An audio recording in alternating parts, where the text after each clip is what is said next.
and send that vision out beyond those horizons to all the other lands. And send that vision of free speech even beyond those horizons to the universe. And let it travel out to the other planets and circle around the universe and come right back to us. And we're envisioning a healing for this world. We're envisioning a healing for this future. We're envisioning a healing and a great land of liberty that reaches far beyond the eye can see. One love.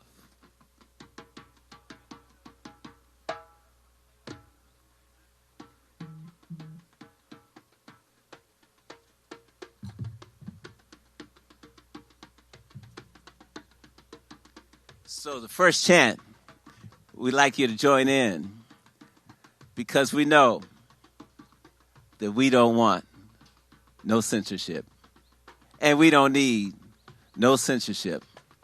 And free speech is your right. And free speech is my right. Here we go. Help me out. We don't want no censorship. And we don't need no censorship. We don't want no censorship. Come on. And we don't need no censorship. Once more. We don't want no censorship. We don't need no censorship. And we don't want no censorship. And we don't need no censorship. 'Cause free speech is your right. And free speech is my right. And free speech is your right. And free speech is my right. And free speech is our right. Yes, free speech is our right. 'Cause we don't want no censorship. Yeah, and we don't need no censorship. Come on, we don't want no censorship. And we don't need no censorship. We don't want no censorship. And we don't need no censorship. Come on, free speech is our right. Free speech is everybody's right. Free speech is our right. And free speech is everybody's right. Come on, yeah. Let's do this. Give it up for the spirit drummers. Whatever you are, whoever you are, whatever your background is, whatever your religion is, thank you for being here today. I am really excited to introduce our first speaker. Dr. Christina Parks graduated from the University of Wisconsin in 1992 with a double major in biochemistry and molecular biology. She went on to earn her PhD in cellular and molecular biology from the University of Michigan in 1999. Dr. Parks has been in the spotlight recently for her outspoken criticism of the misinformation campaign regarding the safety and effectiveness of COVID vaccines, as well as vaccines on the childhood schedule. I give to you Dr. Christina Parks.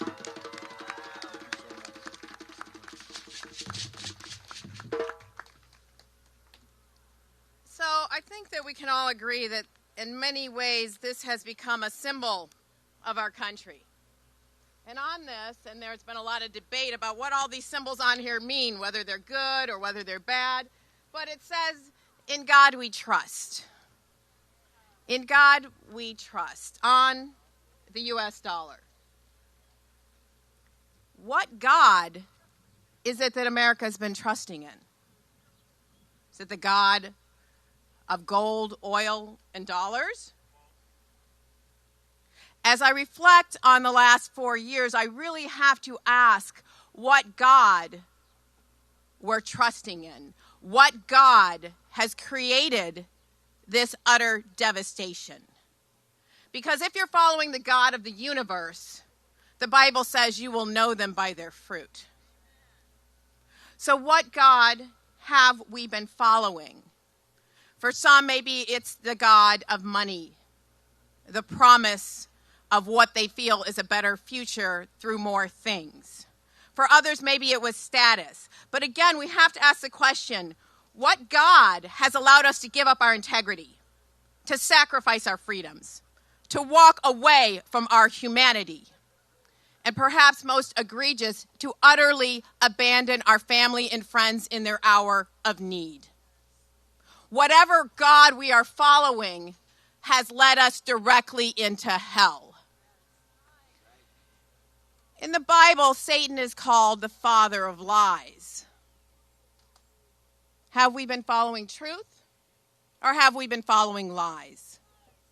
Have we been following God, or have we made the devil, the father of lies, our God? For most of us during this time, whether it was intentionally or unintentionally, as I reflect back on this time, I believe we've been following the God of fear. Fear of the uncertain. Fear of what others think of us. Fear that we will not be able to survive or thrive if we do not go along with this corrupt system. We know it's corrupt, but out of our fear, we comply anyway. And most of all, the fear that I have seen time after time after time is fear of either not being seen as a loving person or fear of not being a loving person. And so we have allowed our fear to be our God. And this is not the God of the universe. Because in almost every religious tradition I know of, God is defined as love. And so is what we've been doing loving? We have been told on TV that if we comply, we are loving. So they have used our love. I have talked to so many people. There are still people in masks. And almost invariably, when I ask them why they are wearing a mask, it is motivated by love. My grandma's at home, and I cannot afford to make her ill. Right? I'm actually feeling a little sick, and I don't want to give you anything. So how can we have the best of intentions? I do not believe there are all these evil Americans out there out to hurt each other. No, we are acting out of love. Our intentions are out of love. So how did we create this hell? Our love has been manipulated and twisted. We were told that if we loved our neighbors and our families and our friends, we should wear a mask. We would social distance. We should get a vaccine. And in general, we should just comply because that's what loving people do. And as a country, we wanted to be seen as loving. And we're told that the most loving thing we can do is to love our neighbors as ourselves. So we put on our masks, we social distance, and we got a vaccine. In fact, some of us would rather die than be seen as someone that wasn't loving.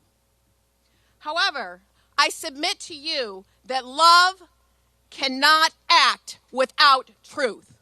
Love cannot act without truth. So truth is our highest value. If you are told that something is food and you want to give it to your children to nourish and sustain and cause them to thrive, but it's actually poison, then the best of intentions has just created hell as you watch your child struggle and get ill from that poison. If we are told a vaccine is, what is it? Safe and effective, and it is not, then we have created a living hell by pushing that on our friends and relatives as the loving thing to do. So in order to truly love our families, our friends, our neighbors, our countries, our actions must be based on truth. This is the heart of informed consent. But we were not given that option, were we?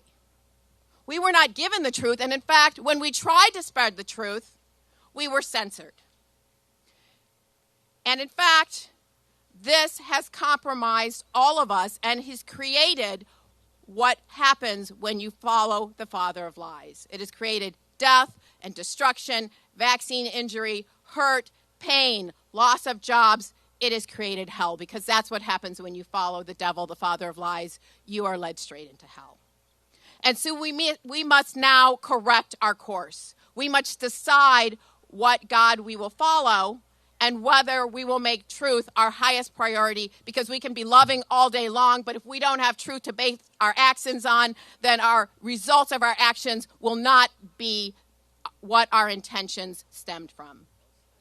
I want to read from this lawsuit, Missouri versus Biden, on what the court had to say about the CDC. The CDC became the determiner of truth for social media platforms, deciding whether COVID-19 statements made on social media were true or false. And the CDC was aware that it had become the determiner of truth. Now the CDC has turned itself into a god. It was aware that it had become the determiner of truth for social media platforms. If the CDC said a statement on social media was false, it was suppressed, in spite of alternative views. By telling social media companies that posted content was false, the CDC defendants knew the social media company was going to suppress the posted content. So the court is saying that the CDC has become a god, has become the arbiter of truth, but they're telling us lies. And they know they're telling us lies. And it told us every day the CDC was, presented with more information that people were trying to get through to you online, and they censored it. And they said, no, not made in a lab. No, it actually prevents transmission. Ivermectin doesn't work. All of the things that we now know were false, they told us were true. And when we acted on those truths, we created destruction. We destroyed our friends. We destroyed our family. We destroyed our jobs. We destroyed our society. And so it's time to return to truth. And this court, in the case of Missouri versus Biden, has stood with us. They have told the U.S. government, Biden, they excoriated the Biden administration for coercion of these social media platforms. They said that the government coerced social media platforms to deplatform people who were providing alternative views and science-based information. And so they excoriated the Biden administration, who was the top person coercing the social media platforms. They excoriated the CDC. They excoriated the Surgeon Generals for setting themselves as the arbiter of truths and not allowing the information you needed to make informed consent.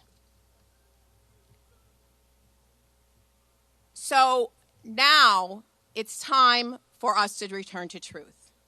And so in the preliminary injunction, the court sided with us, and we expect them to side with us today and turn this American republic back to truth. However, I have something to say. For the last 4 years, there's only been a very small handful of us who, no matter what the pressure was, still stood for truth. So no matter what the court decides today or what they decide tomorrow, each of us in this American republic must stand for what we decide. And each of us as citizens of the world must decide what we will stand for. Will we go along to get along? Or no matter what the consequences, will we now and going into the future and forever stand on truth? I know as far as me, no matter what the consequences, I will stand on truth. Thank you. Yeah. Dr. Christina Parks, just fantastic. In this lawsuit behind us, currently under the name Murthy v. Missouri, there are 3 doctors that are respondents. Dr. Martin Koldorf, Dr. Jay Bhattacharya, and Dr. Aaron Cariati, That's why we opened up with Dr. Parks and another doctor as well, too, because censoring doctors is not in the past. censoring doctors is still here, and they're still trying to do it. So we need to hear from the doctors who stood up like Dr. Parks. After this next doctor, we will have an attorney coming up to describe in depth more about the case. So don't miss that, because you need to hear that information as well, too. But coming up to the podium now is, one of my heroes, one of my idols, and I'm proud to say one of my friends. He is one of the founders of the FLCCC and just a force in the medical freedom movement, fighting for the free speech of doctors. I give to you Dr. Pierre Kotti.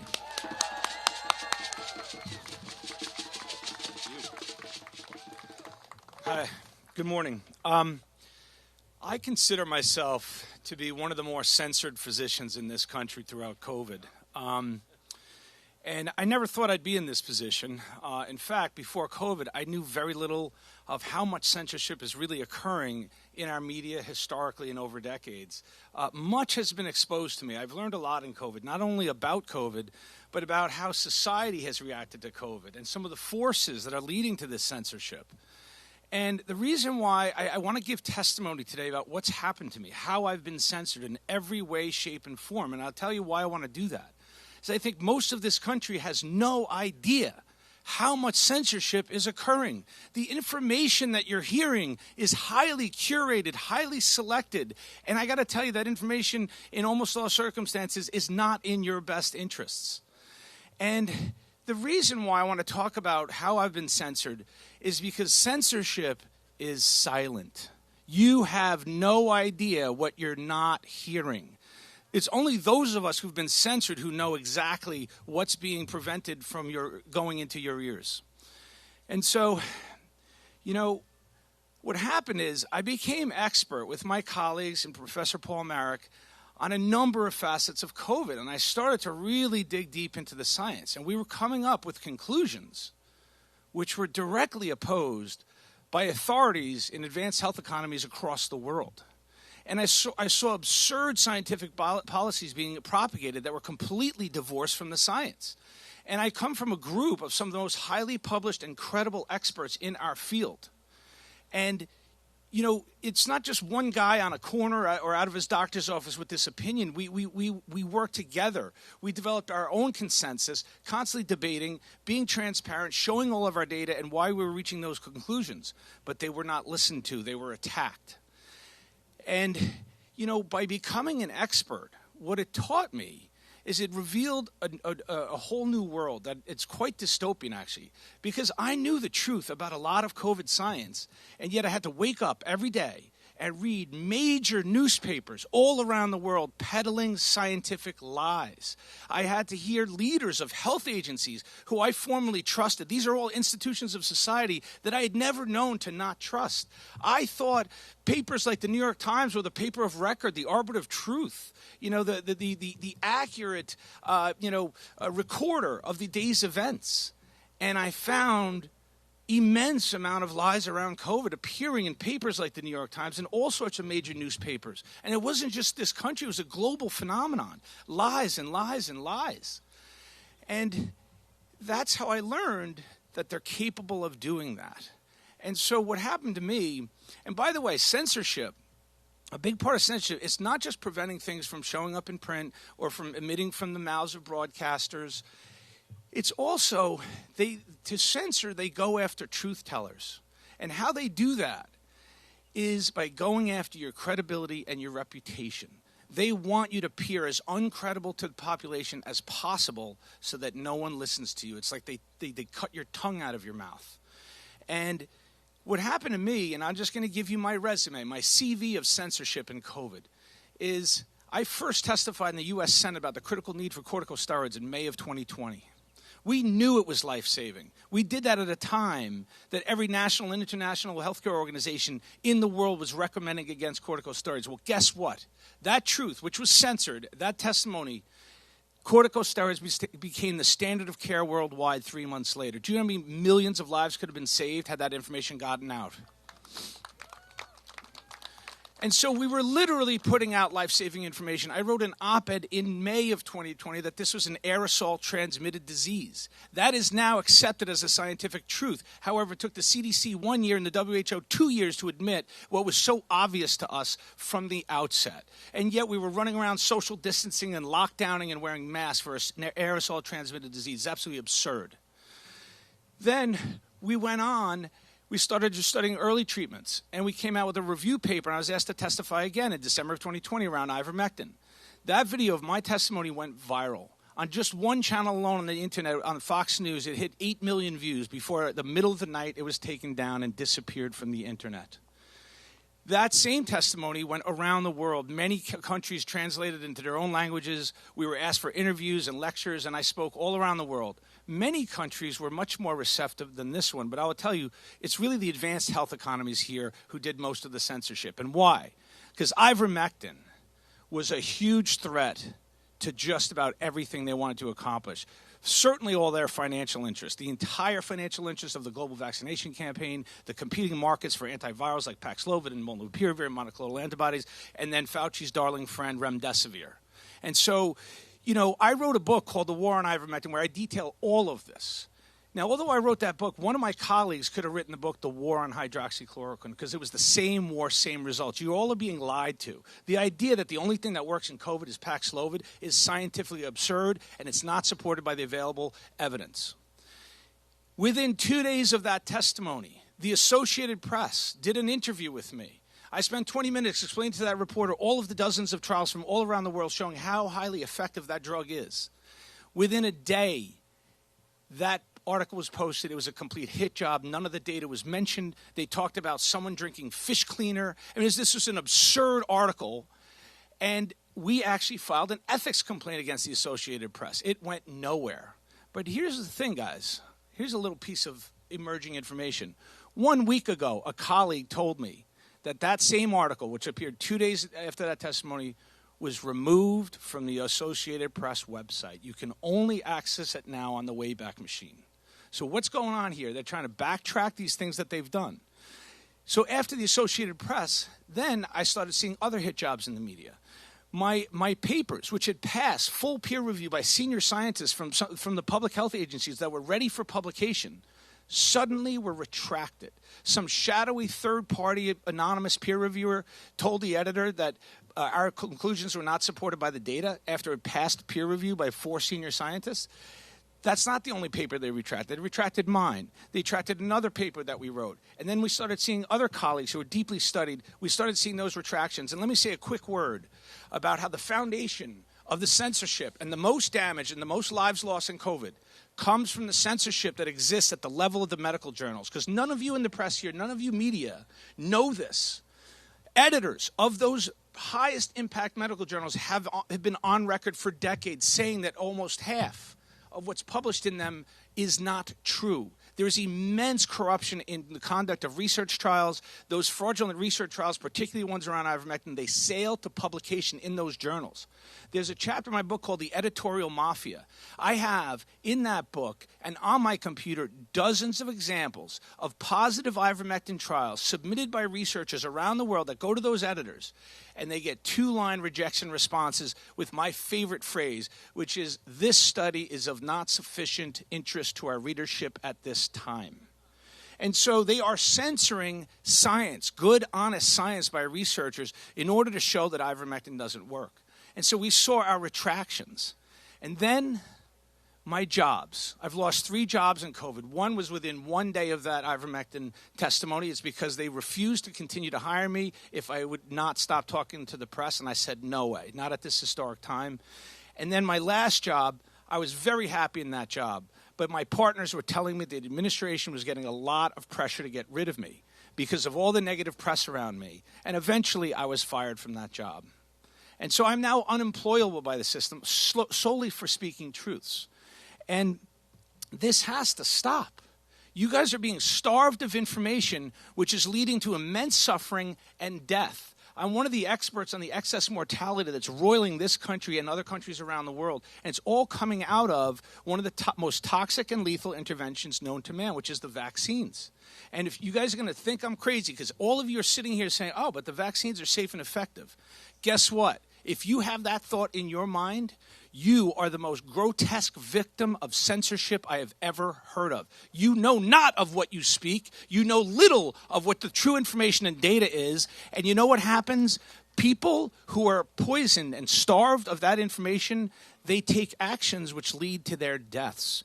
We have a huge problem with our youth dying. The youngest and healthiest members of society are now dying in unprecedented rates. And this is all because of censorship and propaganda, which is the mirror image of censorship. And therefore, I just want to tell you, you guys just don't know what's happened to us. We have taken our Hippocratic oath seriously. We are deeply studied. We've only wanted to seek to put out good guidance. I've been an educator my whole career. I continue to educate, but yet I'm censored at every turn. And the last thing that you guys got to know, they don't stop it with everything I told you. This is a case about social media, but it's not just social media. We've been censored at the medical journals. We've been censored by taking down off of YouTube, Facebook, LinkedIn, Instagram, Shopify, PayPal, Vimeo dropped us as clients.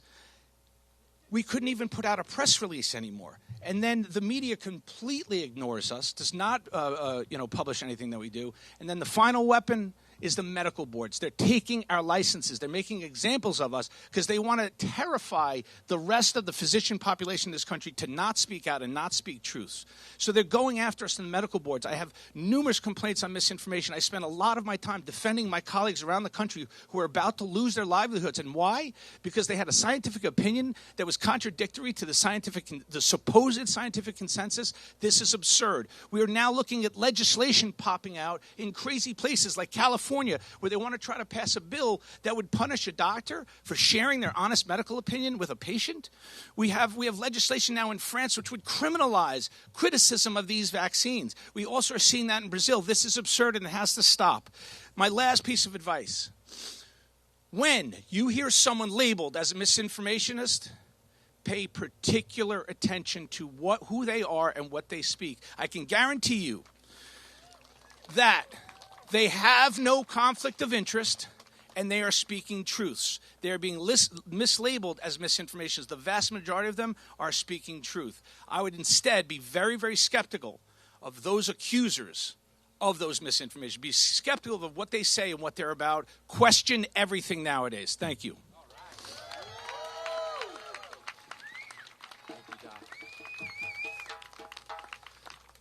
Dr. Pierre Kotti. It's getting a little nicer out, right? The sun's peeking out.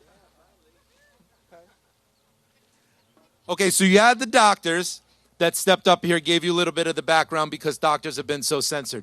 But now we want to bring up an attorney, very special attorney, especially to me, my attorney.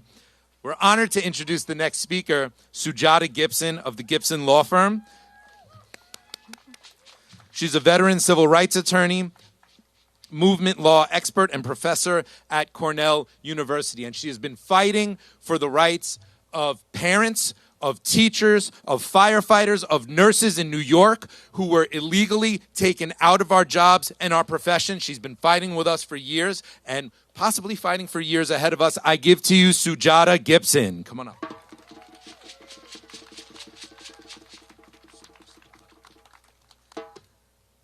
Thank you, Michael.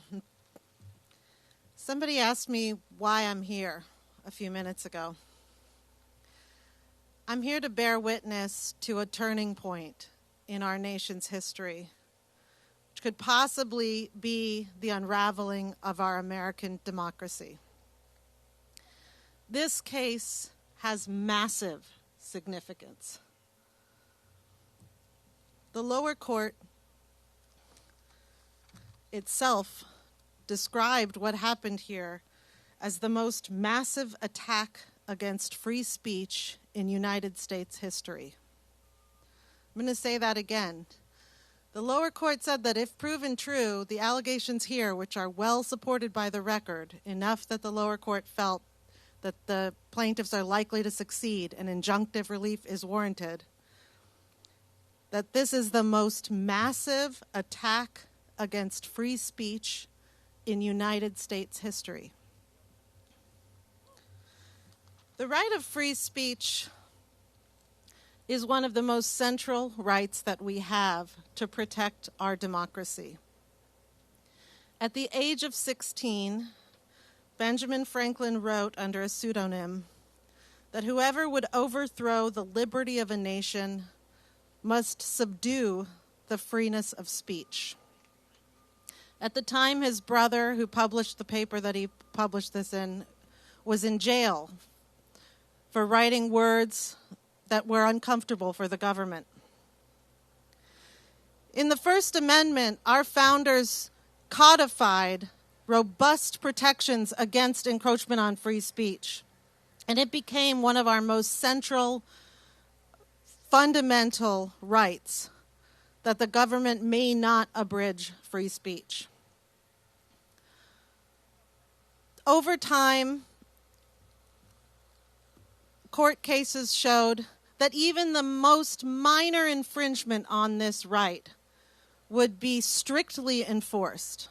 It didn't matter if the speaker was repugnant, misinformed, or ignorant. The government could not step in and censor viewpoints it did not like. However, in this instance, the government didn't just censor a few viewpoints it didn't like. It created a massive network of organizations involving the FBI, the federal government, the president's office, CISA, and 84 other defendants to collude with and coerce social media networks to censor and cancel speech that it didn't like.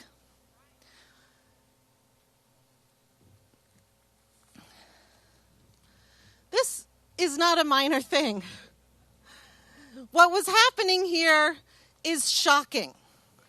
It is shocking that the government would write up to 18 emails a week, sometimes more, trying to force social media companies to take down content it didn't like. And not just content it didn't like, speakers it didn't like. It got to the point where if you mentioned the name Kennedy, your content would probably be censored. And social media companies complied for the most part. But when they questioned or they said, well, you know, this really doesn't fall afoul of our policies or this is true, the government would say, well, even if it's true, I need you to take it down and I need you to change your policies. And if you don't, we're going to change the law and basically kneecap you so that you can no longer function as a company. This is thuggery.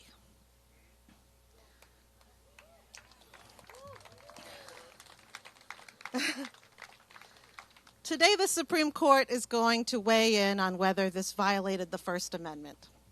I think it is very clear to anybody in America that this sort of behavior, this sort of massive collusion violates the First Amendment.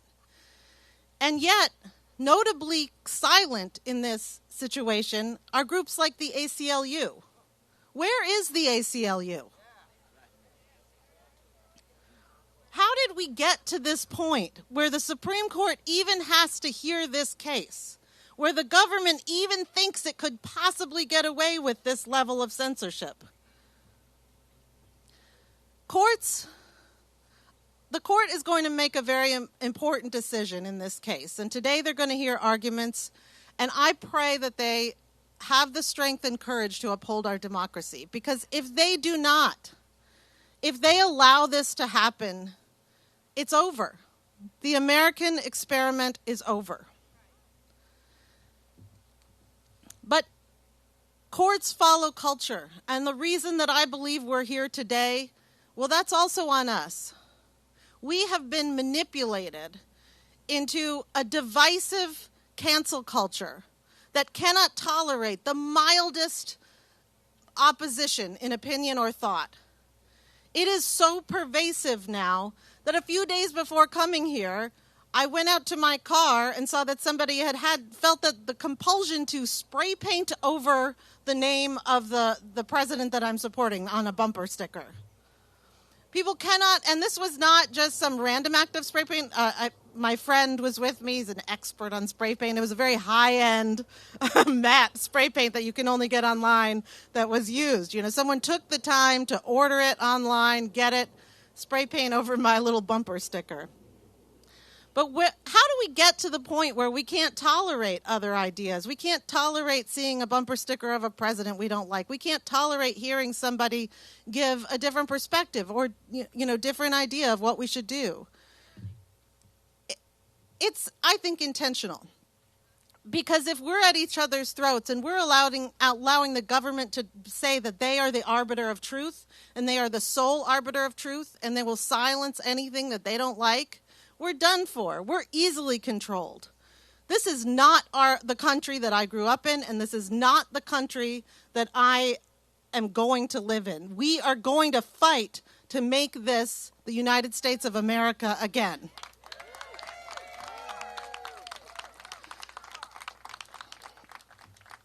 So we all, in our daily lives, have to learn to tolerate differences of opinion. And it's not just a right or left thing or an independent thing.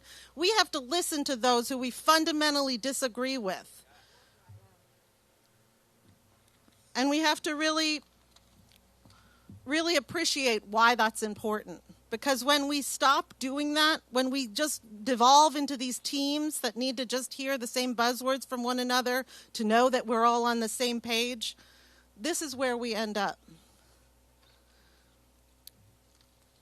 I'm really honored to be here today to bear witness at this historic turning point, and I'm very hopeful that the Supreme Court will do the right thing here and put a stop to this in a way that sends a message that the government can never do this again.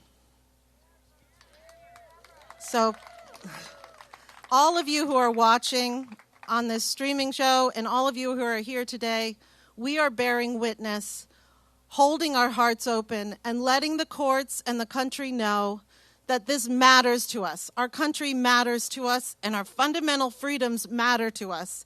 And we are not going to go silent into the night and let them disappear. Thank you.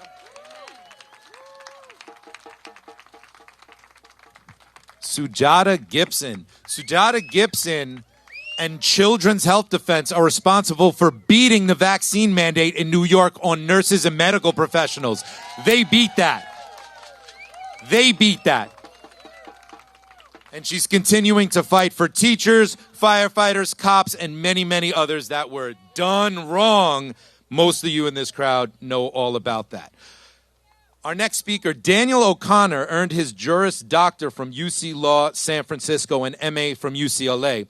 With over 25 years' experience building software and service companies targeting the biotechnology, pharmaceutical, and healthcare sector, Daniel and colleagues developed innovative solutions for some of the largest clinical trials sponsors in the world. Daniel is the founder and CEO of Trial Site, Inc., a media platform established to translate complex biomedical and health research for a wider audience. Welcome, Daniel.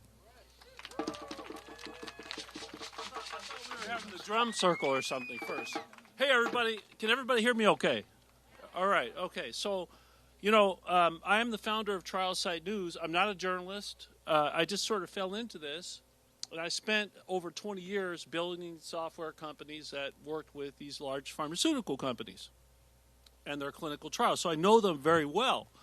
So I just sort of fell into this. So started Trial Site before the pandemic to really democratize biomedical research. The assumption is, we need to understand our own health in this system, right? It's a coin-operated system. So you've got to take care of yourself. You have to understand what the medicines are, how they're developed, everything. So we started that company, and when the pandemic started, we actually served a critical role helping patients that had sick or family members with sick patients with COVID get into clinical trials.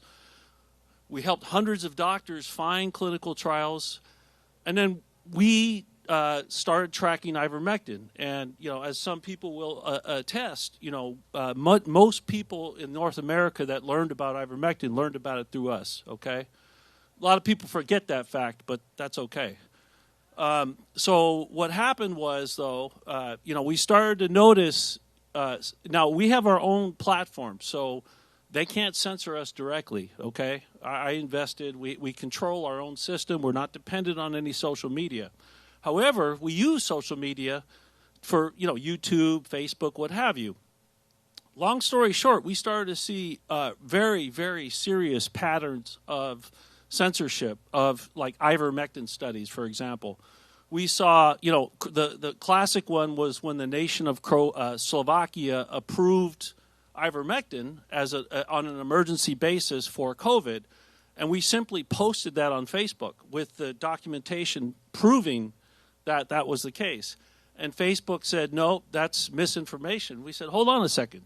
Here's the government document. What are you talking about? And they said, no, it's misinformation, okay? Same thing happened on YouTube, and then we started having countries contact us. There are various countries that authorized ivermectin on an emergency basis, and countries contacted us and said, and I can't mention which countries they are, but they said, you got to take that news down. And we said, why? And they said, because the World Health Organization is going to pull our money. Okay, so I'm going to tell everybody out there is a ministry of truth. In 1984, if anybody ever read that book, okay, censorship isn't just about, in 1984, not being able to share information. It's about destroying whatever the truth is, period, okay? So that doesn't exist anymore.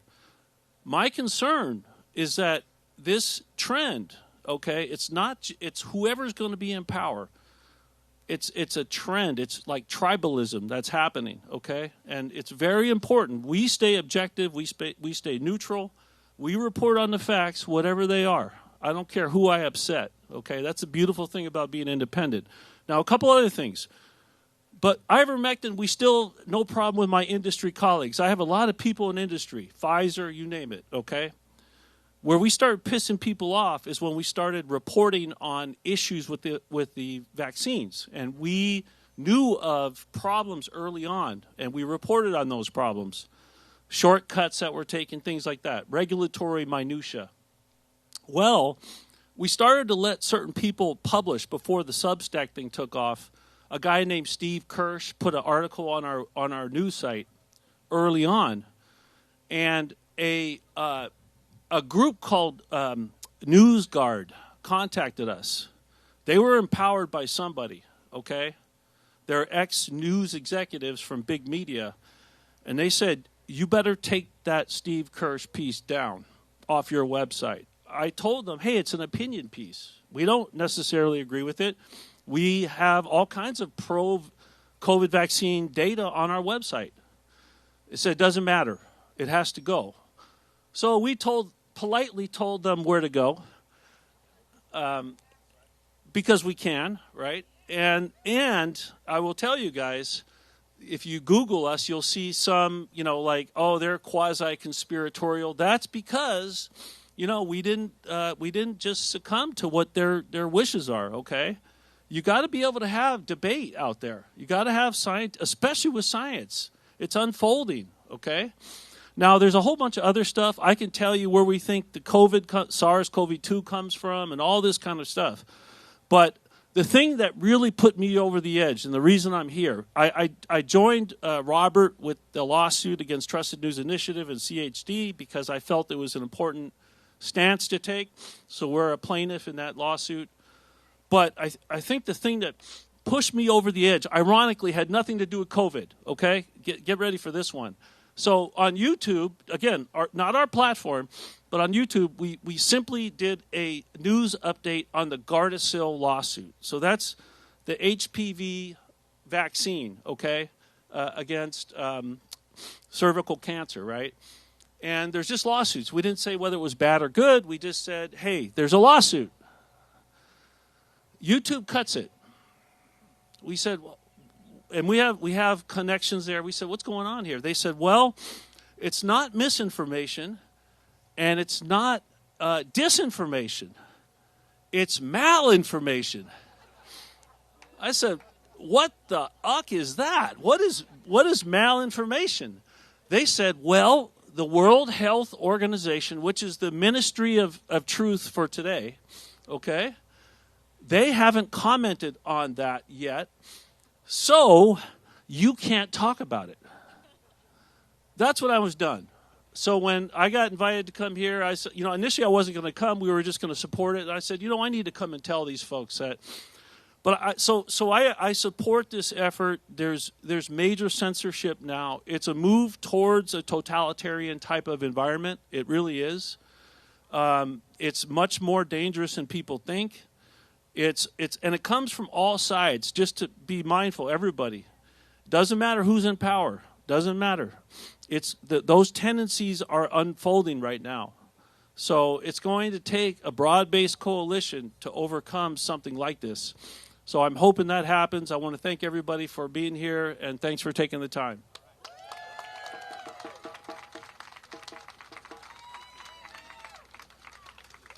Okay, so we are coming up on 10 a.m. 10 a.m. is technically the time that Murthy v. Missouri will begin in the hollowed court behind us. So, as that starts to get going, they're jockeying around in there, getting people sitting down and stuff. So, probably 10:05, 10:10 that it starts up. We want to start sending good vibes out there. If it so resonates with you, hold within yourself a prayer, a wish, good intention that the honorable justices in there will be guided divinely, wisely, to rule wisely, with ears to hear and with minds to understand what is happening and the importance of what is happening right now.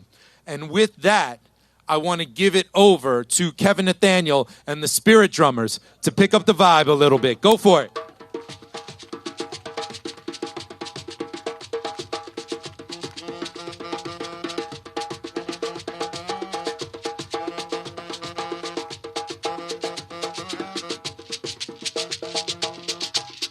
Okay, we got another chant for you today. It's about your government. And when you hear it, you can join in with us. But first, you can clap your hands. Clap, clap, clap.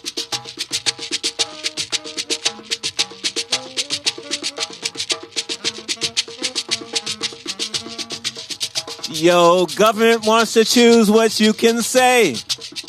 Your government wants to choose what you can say. Your government wants to choose your free speech you about to lose. Your government wants to choose what you can say. Help me out. Your government wants to choose what you can say. Your government wants to choose what you can say. Your government wants to choose your free speech you about to lose. Your government wants to choose what you can say. Your government wants to choose what you can share. Your government wants to choose what you can share. Your government wants to choose your free speech you're about to lose. Your government wants to choose what you can share. Your government wants to choose what you can post. Your government wants to choose what you can post. Your government wants to choose your free speech you're about to lose. Your government wants to choose what you can post. And your government wants to choose what you can say. Your government wants to choose what you can say. Your government wants to choose your free speech you're about to lose. Your government wants to choose what you can say. Come on.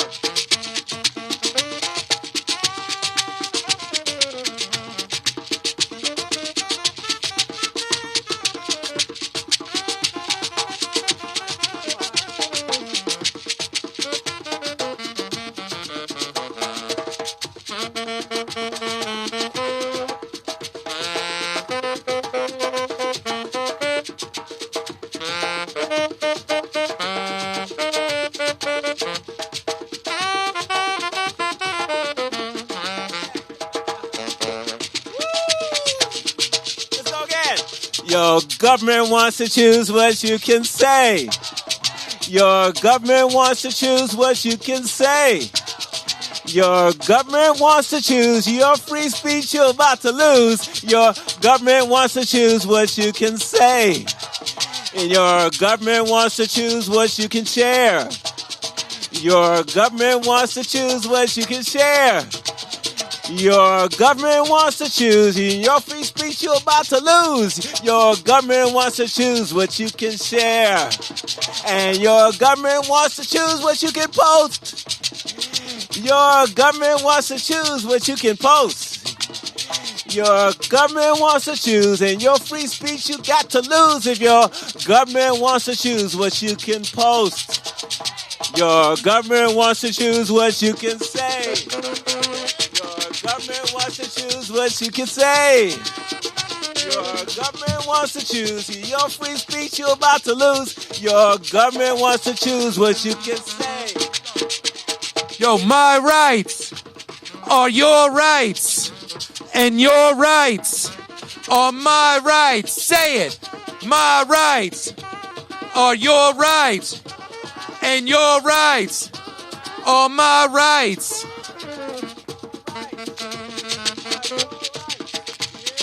Your rights are my rights. My rights are your rights. And your rights are my rights.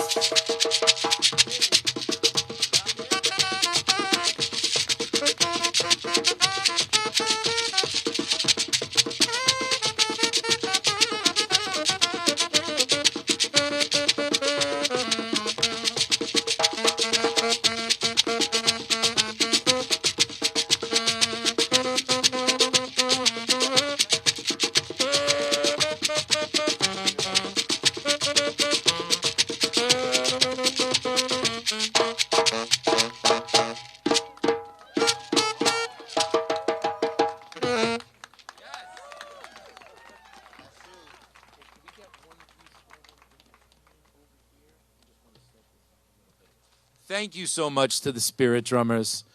Thank you so much, Kevin Nathaniel. Thank you. Now back to the intellects. Dr. Marik received his medical degree from the University of Witwatersrand, Johannesburg, South Africa. Dr. Marik did a critical care fellowship in London, Ontario, Canada. He has worked in various teaching hospitals in the U.S. since 1992. He is a board-certified internal medicine, critical care medicine, neurocritical care, and nutrition science. Until recently, Dr. Marik was a tenured professor of medicine and chief pulmonary and critical care medicine at Eastern Virginia Medical School. Dr. Marik has Marik. Thank you. I apologize. Dr. Marik has written over 500 peer-reviewed journal articles, 80 book chapters, and authored 4 critical care books. He has been cited over 54,000 times in peer-reviewed publications and has an H index of 111. That is significant. I give to you Dr. Paul Marik.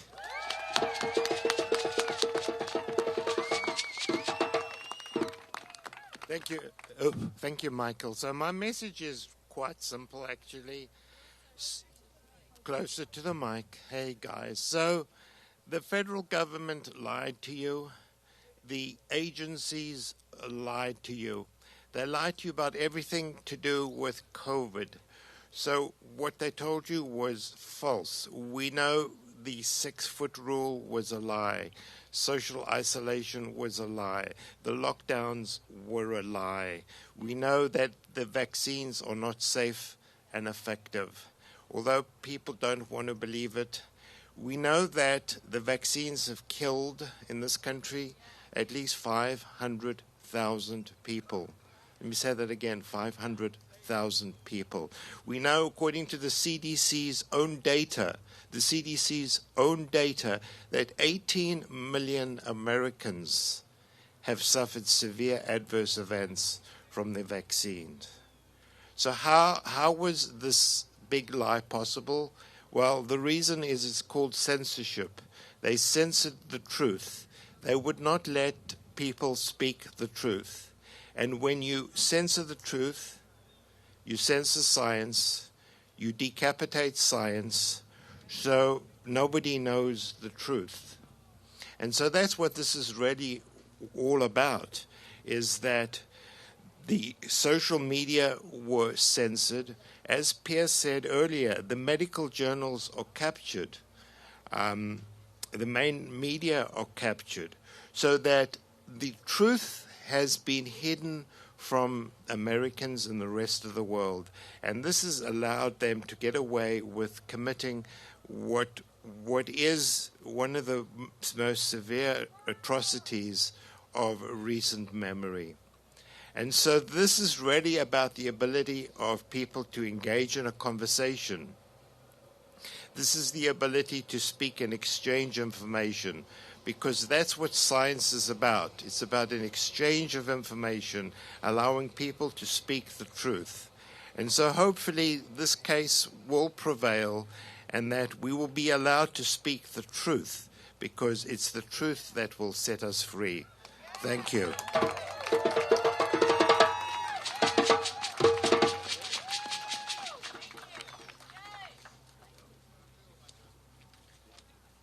Thank you so much, Dr. Marik. Have to admit, I didn't know I was coming up right now.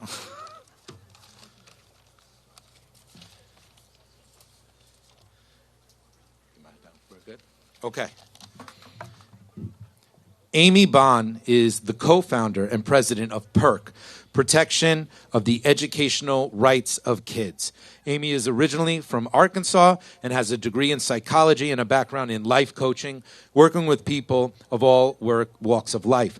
Her leadership has impacted people of all ages. As an activist leader in California, Amy speaks across the state on issues encouraging and teaching people how to protect their children and families. Amy has been a professional speaker at rallies, events, news interviews, inspiring and empowering people to fight for their freedoms, helping them remember their own power to take effective and decisive action. I give to you Amy Bond.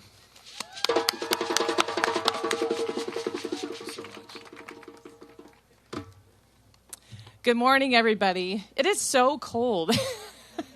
I asked if I should take off the coat, and thankfully everybody said, no, keep it on, it's okay. I just have to say, it is phenomenal to see such an amazing group of people here and to be on the stage with phenomenal experts who are warriors for freedom and warriors for protecting free speech. In California, I have to say, we have been censored left and right in our organization, as well as myself personally. You have to understand, we are protecting children. We're standing for parental rights. We're there to protect medical freedom and health freedom and your choice. And we as an organization protecting children, we're being censored for doing that. We were standing in front of LAUSD. LAUSD is Los Angeles Unified School District. It is the largest school district in the state of California, representing over 600,000 children. It's the second largest school district in the country. And 2.5 years ago, we were in the rain, standing there. I was on a bullhorn, and we were rallying for children. And in that moment, in the rain, there was a very important policy change that came out from the school district, which was that they were no longer going to kick out 35,000 children, and they were also delaying their vaccine mandate on 600,000 children. So it was this huge moment. We were all standing there. And I was on a video, and my team was videoing me, and I just talked about that moment and said, we won on behalf of parents and these children. We went to post that video on Instagram, and within 30 minutes, it was starting to go viral, and that post, that video was deleted without our consent, just deleted. We tried again, deleted again. Tried again, deleted again. And all we were doing was protecting children parental rights and telling the truth. And that was deleted from the public square. I want you all to know that truth is not fragile. When we're speaking truth, it is not fragile. The only thing fragile is fraud, lies, and propaganda. That's what's fragile. truth is the most powerful weapon that we have. It's our voice to speak not only what truth is, but our truth. I was getting my haircut a couple of days ago, and the stylist that I've known for years, who's been there for decades, she said to me, I was telling her about, what we're doing here today, and she said, Amy, all I did was I went online and I said what my opinion was about President Biden. And her opinion was that he is a moron. Now, whether you agree with that or not, actually, that's not the point. You can agree with that or you can disagree. But the point was that her thought and her opinion about the President of the United States and his administration was deleted off of the public square, off of the internet, just saying her opinion, her thought that he was a moron. Okay? So if not only is the truth being censored and deleted, but also how we feel and what we think, that is a problem. That means tyranny is at our doorstep. And that also means that we need to ask really important questions like, why? Why are they deleting that type of comment? Who is deleting that? Who is being censored and what is being censored? Do you understand? Because here's the point. Truth is treason in an empire of lies. Truth is treason in an empire of lies. One of my biggest concerns about the freedom movement, and I'm talking about the movement in general, not just here in the United States, but across the world, is complacency. Sometimes when we're winning, which we are, we're winning really important battles for free speech and important battles for freedom. But sometimes when it's a little bit calmer, we're in the eye of the storm, we forget just a little bit and we get complacent. And so I hope that you hear me and anybody that's watching this listens, that complacency is the quickest way to get to tyranny. And it's our duty and our responsibility to make sure that we are not falling asleep in this moment. We are the ones that are here. We're the ones alive. We're the ones that are awake. So right behind us is this amazing symbol of freedom that is supposed to uphold the Constitution. That's their duty and their obligation. But it's our responsibility to defend our freedoms. Just because there's a piece of paper named the Constitution of the United States that have the most powerful principles for freedom and sovereignty, that is not what gives us permission to be free. That's not what gives us permission to have free speech and to speak our truth. That is given to us by God.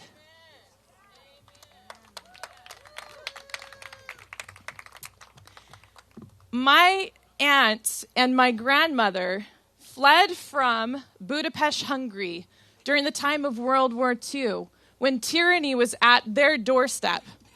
And my aunt, my great aunt, she's like half my size. She's super short. And yet she had so much courage during that time. Do you know what she did?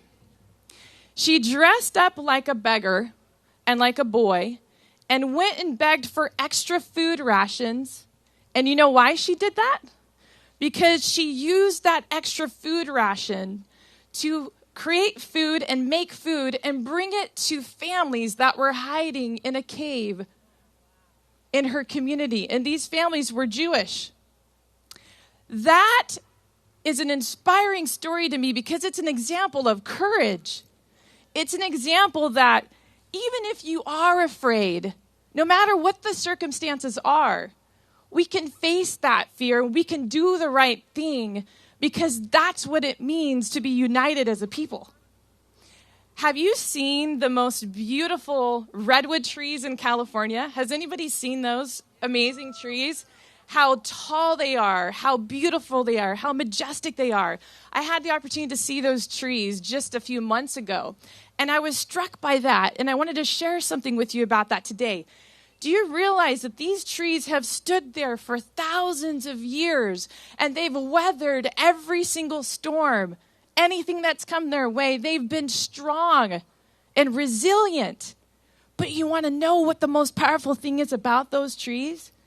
They have an intertwined root system, so that if one tree is weak and needs nourishment, the rest of the trees are there intertwined. They're so intertwined that you don't know which root is with which tree. And that is such a powerful message for us, because we are the change that we seek. We're the ones who are here and able to make a difference. And sometimes we look to someone else and like, you're going to be the one that's going to change this, and we're going to let you be the leader. But guess what? It's all of us. And when we're united and intertwined on the most powerful purpose and mission, which is to protect our freedoms, our right to speak, all of our freedoms, no matter what the cost is to do that, we are unstoppable. We are a movement of the people, for the people, by the people, we the people. We are the people. In California, it is an onslaught and a tsunami where they are trying to take away our rights left and right through policies and schools. And not only are they trying to take away our rights, but they're trying to remove parents completely from the equation to protect our children. Completely. They want parents out of the way. And those are words that I've heard coming from some of the highest leaders in California. And the censorship is everywhere. You have good parents and grandparents and families and people that don't even have children, people of all walks of life who are standing in that gap, in that space to protect children in California, and they are being marginalized and censored in every way possible. We were up in Sacramento, and we were fighting for children and parental rights. And we actually, believe this or not, Republican, Democrats, I don't care, but we had Democrats on our side in this particular moment defending children, and they were going to vote no for really bad policies. And so we were there. I was there. I heard those assembly members say, I'm not going to vote for that policy because it would remove parental rights. And I went live on Instagram and showed exactly who I was talking to, what they had just said, and that video made it so that we were then deleted and censored on Instagram because they wanted to interfere with that policy that was going to protect children. That is what we're up against, and it's not right. And we are the only ones that can be the change to stop that from happening and stand in those gaps. I am so inspired by President John F. Kennedy, who said this about freedom. He said, "Let every nation know, whether it wishes us well or ill, that we shall pay any price, bear any burden, meet any hardship, support any friend, oppose any foe, to assure the survival and success of liberty." What does that mean? That means that you and I have an obligation to protect liberty and freedom. And today we're here in honor of protecting our free speech, right? And you and I are united with people across this entire globe. Have you seen them protesting in the streets?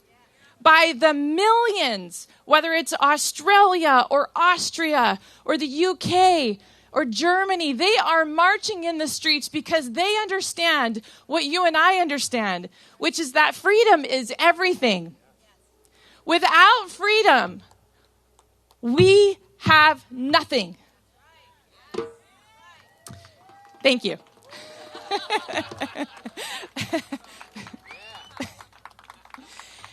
The other thing is that the world looks to us here in the United States of America. They do. They look to us as a symbol of hope. And I was thinking, why do they look to us? Because sometimes I'm wondering, are we failing? Is what's happening here? I look at this Capitol building right behind us. And what is coming out of that Capitol with the administration and the laws and the policies and the mandates? That is not freedom. That looks more like tyranny and coercion to me. And yet people still across the world, some countries censor people to the point of death if they speak against their government or they speak truth.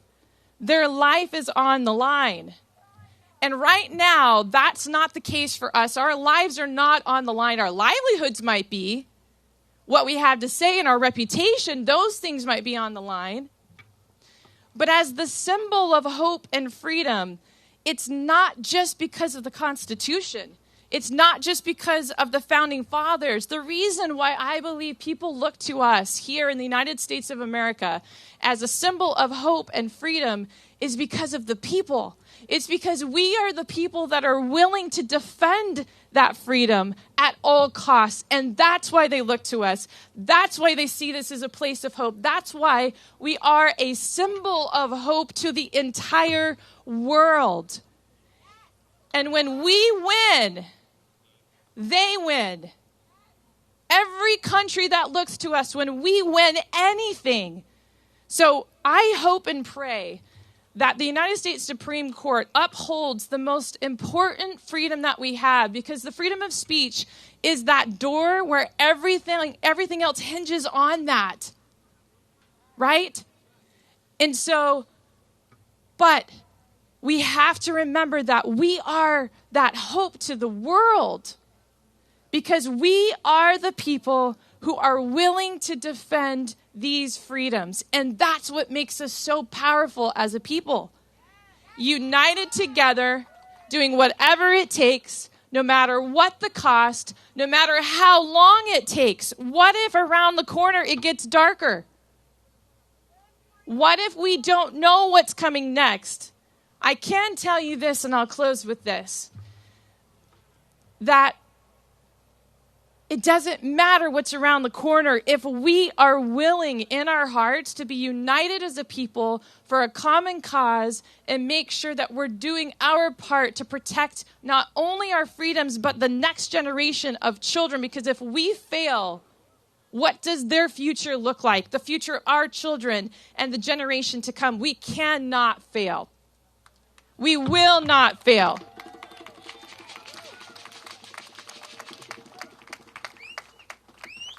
Thank you so much, and God bless America.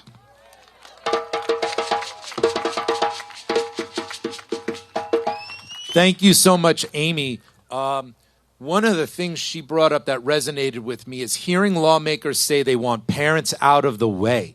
That is actually really something that is happening. We have bills in New York that would allow children to get vaccination, drugs, and surgery without parental knowledge or consent. What's going to happen if we can't talk about this? What's going to happen if they stop our voices? What's going to happen if the censorship continues? It's so important. It affects so many areas of all of our lives. Earlier, Daniel had brought up not misinformation, not disinformation, but malinformation. And that malinformation means it's true, but it's inconvenient to the powers that be. And they were censoring this, and we've discovered that that is a fact.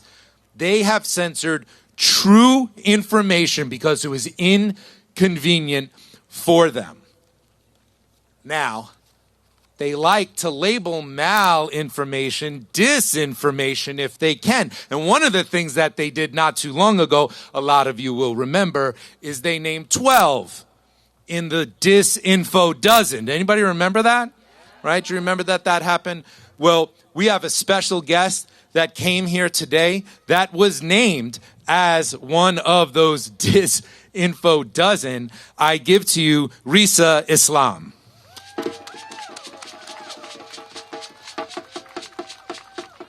Oh, y'all can do better than that. The sun came out now. Come on. Come on. I have to applaud everyone for being here, for representing yourself, your family, the nation that you come from. Even if that nation is simply America, whatever that is, we appreciate you. We applaud you for having the courage to stand in the face of tyranny, even though it is in front of a building that claims to be equal under law. I will mention to you that as the youngest member of the disinformation dozen, I think it's important to say that, I will mention as a black man, as a follower of the Honorable Minister Louis Farrakhan, that the truth that must be spoken has no limitation. This system knows that the time has come where all members of the human family quite literally realize that we have something in common. Now, we not only want food and clothing and shelter, we not only want to be treated equally, we not only want justice and freedom, not only freedom of speech, but the freedom of religion, speech, press, petition, and assembly. Is that right? We know that they established the Second Amendment if the first one didn't work. We understand that all of these were supposed to be put in place to guarantee the freedom of all human beings in this country. That is what it was supposed to be. How many social media accounts did they remove your brother from? 8 times on Instagram, 4 times on Facebook, 3 times on YouTube, 4 times on TikTok, 3 on Twitter, 3 times on Clubhouse, and I think they came after my website as well. That is a small example. I happen to be on the same list along with Robert F. Kennedy Jr. I happen to be on the same list with Dr. Rashid Buttar, who recently passed. And they targeted us. They said that we, quote, had 75% of the influence across the internet where vaccine misinformation is concerned. Yeah, you should clap for that. Now, I believe it was Pierre Corey who said, if they say to you that these people are crazy and you should not listen to them, that those are the people who you should listen to. Is that right? I think Dr. Paul Marik said, you have all been lied to. And if they tell you, listen, don't listen to those folks, okay? Don't listen to them, trust us. Well, the reality is we have a mountain of reasons why we cannot trust you. But the people who you targeted, quite literally, doctors, medical professionals, legal professionals, those who have extensive medical backgrounds and history of helping patients, helping people through different situations, why should we not trust them? People in this audience now lost jobs. You lost family. You lost opportunity. Your children were threatened that if they didn't take the shot, they couldn't go to school. Many of you were told you couldn't travel. Many of you were told you couldn't do this, you couldn't do that. And you started to question, is this America? Now, as a black man, that's just a Tuesday. But I will tell you, to be, no, really, but to be honest, that is not a situation that any of us want to experience. Am I right? I don't think anyone should have to fall under that category.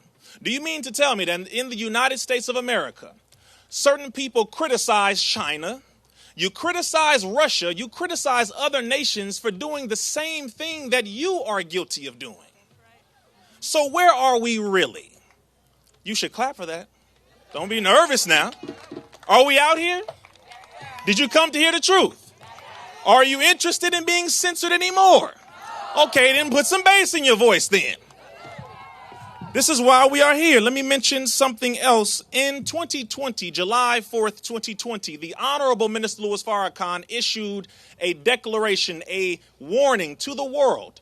He mentioned the President of the United States at the time. He mentioned the Pope. He mentioned the leaders of African nations. He told all of them that if they release a vaccination, do not take it.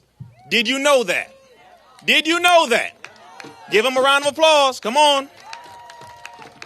He said it before anybody else did about this in particular gene therapy experimental shot that we knew at the time something was going on because they were a little too excited. They started offering people money. They started offering people lobster dinners. In Washington, D.C., I believe they had something called joints for jabs. They offered you weed. You should have known then.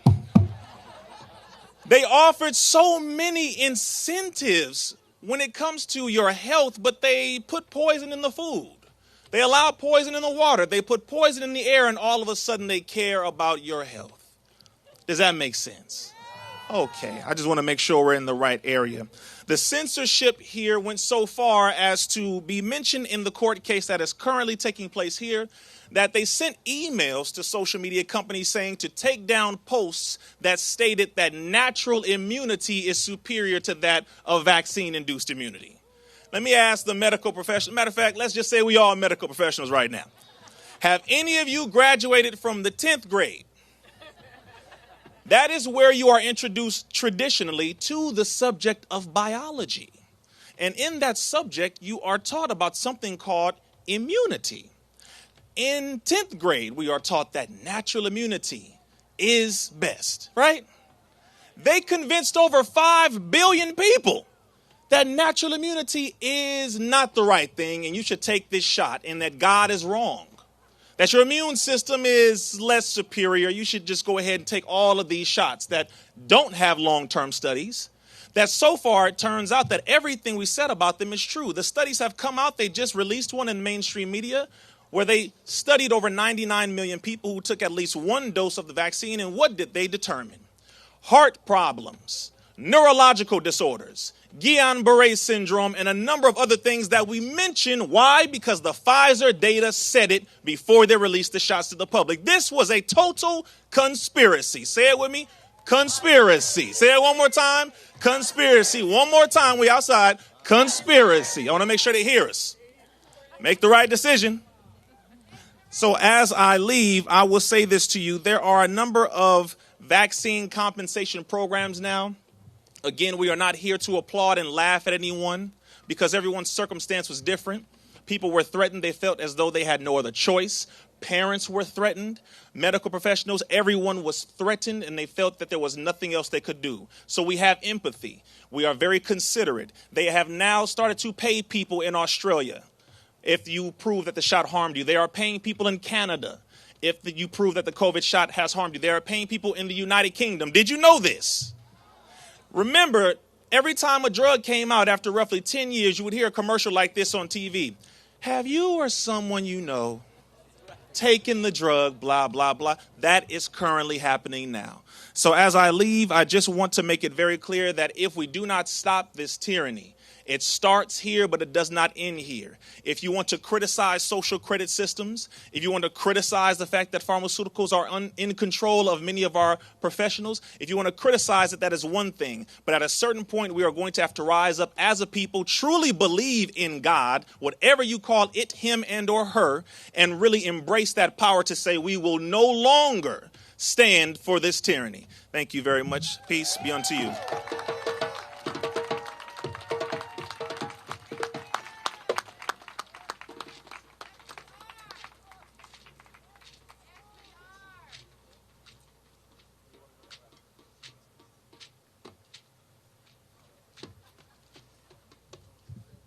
A lot of more amazing speakers are coming up. And I want to say that what you've heard today and what people have said, they're speaking on behalf of themselves today. And you may not agree with everything. You may disagree. You may disagree with things people have said, not here today, but at other times. That's good. That is free speech. That is how we do this. It's not about hearing everything you love and agree with. It's about difference of opinion. It's about being able to be in the public square, whether it's physically here, whether it's on the internet virtually. It's about having the right to speak and having the right to hear. And before we get into a couple of other, actually a good number of amazing, amazing, amazing speakers, one more time. The Spirit Drummers.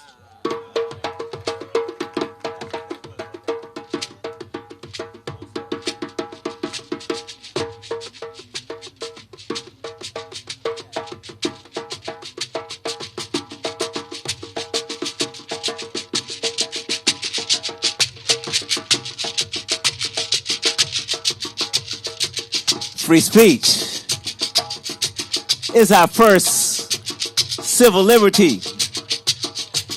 And you know, that free speech is for both you and me. So this chant, when you hear it, I'll tell you. It says, free speech is our first civil liberty. Free speech is our first civil liberty. Free speech is our first civil liberty all across the land. Free speech is our first civil liberty. Free speech is our first civil liberty. Free speech is our first civil liberty all across the land. Hey! Free speech is our first civil liberty. Free speech is our first civil liberty. Free speech is our first civil liberty all across the land. Come on. Free speech is our first civil liberty. Free speech is our first civil liberty. Free speech is our first civil liberty all across the land. Yeah! Free speech is our first civil liberty. Free speech is our first civil liberty. Free speech is our first civil liberty all across the land. Come on. Free speech is our first civil liberty. Free speech is our first civil liberty. Free speech is our first civil liberty all across the land. Yeah. Free speech is our first civil liberty. Free speech is our first civil liberty. Free speech is our first civil liberty all across the land. Come on. Free speech is our first civil liberty. Free speech is our first civil liberty. Free speech is our first civil liberty all across the land. Come on. Free speech is our first civil liberty. Free speech is our first civil liberty. Free speech is our first civil liberty all across the land. Come on. Come on, Nick.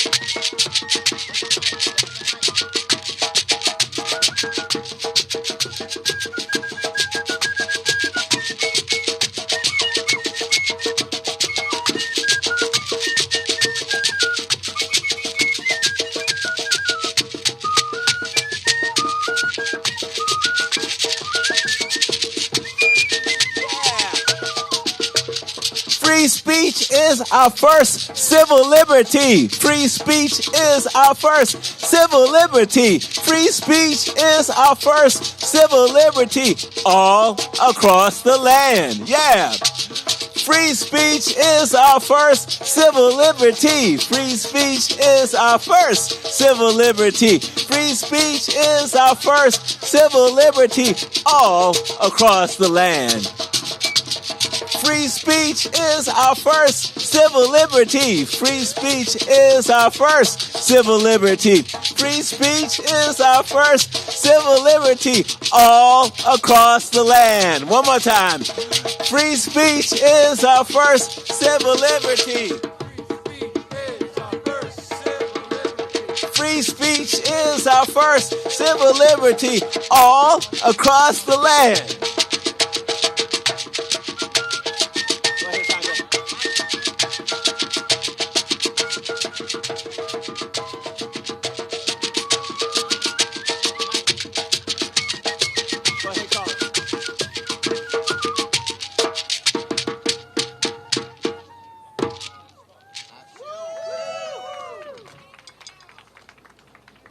Spirit drummers. Getting a little vibe, a little spirit, getting the sun to shine out. Nice and good. Don't go nowhere. There's a lot of amazing speakers that are still up.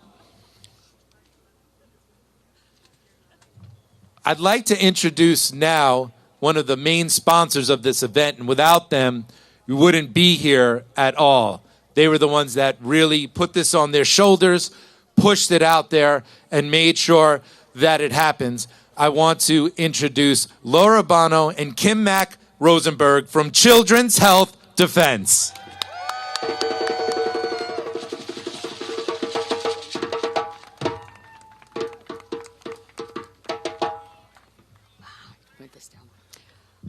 This is a historic day. Thank you so much for being here and everyone tuning in and supporting everything that we do. I'm very proud of Children's Health Defense. I started along this movement with many of you 30 years ago. My son literally lost his speech after a vaccine. I'm one of the moms that told the government that my son had drifted into autism after his vaccines, and we were silenced along the way. And so it's a proud day for me, and it's a proud day for Children's Health Defense for me to be here. Thank you. Thanks. The last time we rallied in D.C., we were in front of the Lincoln Memorial. We were demanding the government stop illegal vaccine mandates. CHD filed many lawsuits. Our pushback resulted in stopping some mandates, but there's still a few we're working on, and we will not stop until government overreach into our health is over. Now we stand in front of the Supreme Court demanding an end to government coercion of social media companies to censor speech that doesn't follow the government narrative. It's amazing that we're even having to say that, but here we are. The case today will have huge impact on CHD's case, Kennedy and CHD v. Bowden. If we win, it will solidify every American's right to free speech, not just ours. These cases will shape the future of the free speech in America and the world. CHD is also tackling many injustices and not just censorship of free speech. We're fighting to stop the WHO amendments that will threaten every American's ability to make our own health care decisions. Who wants the world telling us what to do with our, North Carolina needs their help, the world telling us what to do? And we are demanding Congress overturn the National Childhood Vaccine Injury Compensation Program. Thank you. And its counterpart, the Countermeasures Injury Compensation Program. These laws are inherently wrong. By giving liability protection to vaccine manufacturers, no matter how grievous the injury, they go against every rule in a free capitalist market. And unlike today, where we have our grievances held by court, these laws block the vaccine injured from their constitutional right to have a trial by jury of their peers. It's not just children like my son and so many like them, but if you didn't know it already, the VAERS program, the Vaccine Adverse Events Reporting System, has over 1.5 million COVID vaccine injuries, and they will never get their day in court.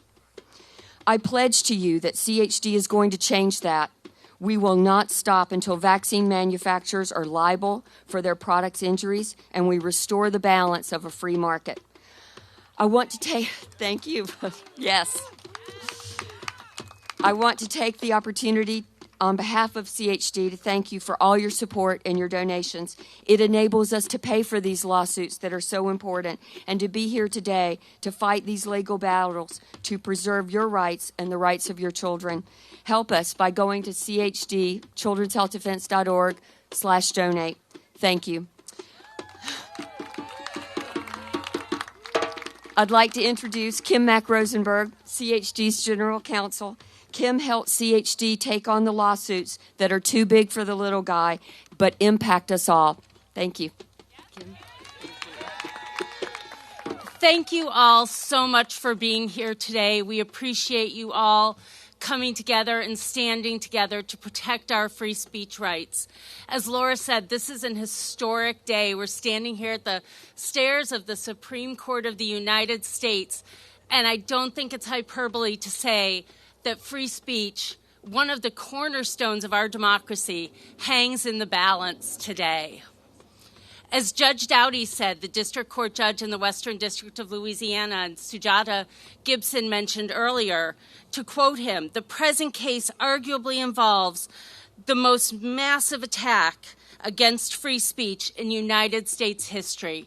This is an incredibly important case, and we need to understand what this case is about and what it isn't about. This case is about the government impermissibly bullying and coercing social media to do what the government itself cannot do, to tamp down protected speech. The law is clear. The government can't use social media as a proxy to accomplish what it's unconstitutional for this government to do, yet that's exactly what they're trying to do. They're arguing that we're trying to infringe on their free speech rights. That's simply not true. As much as we're fortunate enough to be able to stand here today, they can stand anywhere in public and speak what they would like to share. What they can't do is behind closed doors and literally sometimes in the dark of night bully and coerce social media to remove content and take other actions against individuals and against organizations who have what they think is the gall to go against the government narrative. What we're talking about is, COVID-19, vaccines, elections, and many, many other issues where they want the only narrative to be heard is their own. But these really implicate fundamental rights for all of us, because there's not only a right for people to speak freely, there's a right to hear and listen and get information. And we're being prevented from obtaining that information. And at bottom, especially when it comes to health information, that impacts the ability of each and every one of us to make an informed healthcare decision for ourselves and our loved ones, because many people don't know what they don't know. And CHD is fighting this fight. Laura mentioned the case that we have, Kennedy and CHD against Biden, which also stands up for the rights of viewers and listeners to obtain information.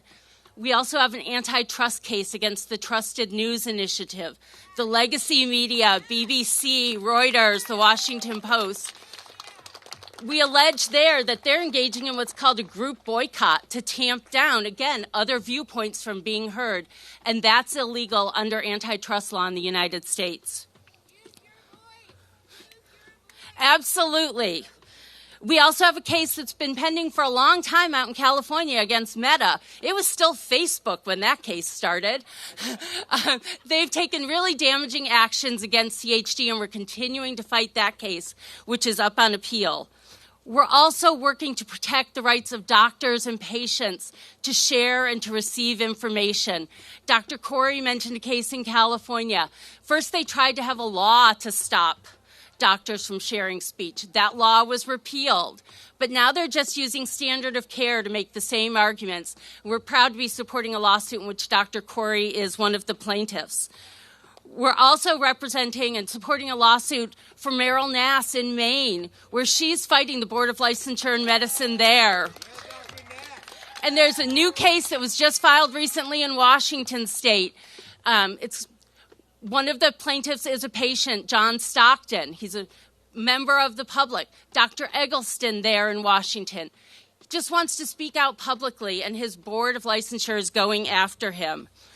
So we are continuing to fight in this space because free speech really is integral to children's health and to the health of each and every one of us, because we need that information to know, what type of treatment might be effective for us, what might be safe for us, what might not be appropriate. And if all we get is the government narrative of safe and effective, that's not enough. That does not protect us. And we've seen how many people have been harmed as a result during the past several years.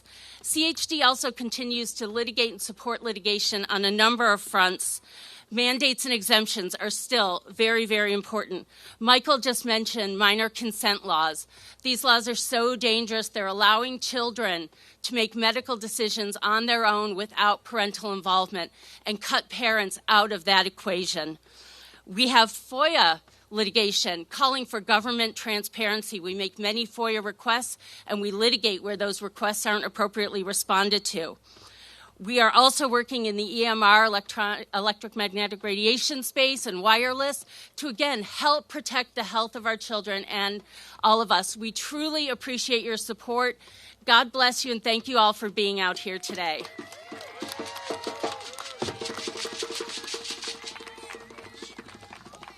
And if anybody out there wants to support the amazing work for Children's Health Defense, go to childrenshealthdefense.org. and click on the donate button. They support so many. There's so many amazing lawsuits that they're supporting. best-selling author. Wait, but just before, I just want to let you know, we didn't even start yet, all right? We had some amazing speakers. It's only getting better. It's only getting better. We got a lot more amazing speakers to go. I know it's a long day. I know we're out here a long time, but it's warmer now. We don't need the skull caps as much. The sun is out. They're arguing inside of there. We're listening to it. We're listening to what's going on. They're arguing inside of there. They're going to come running out. The cameras are going to go running over. You know, all that stuff's about to happen. So stick around. If you got to go to the bathroom, go to the Capitol.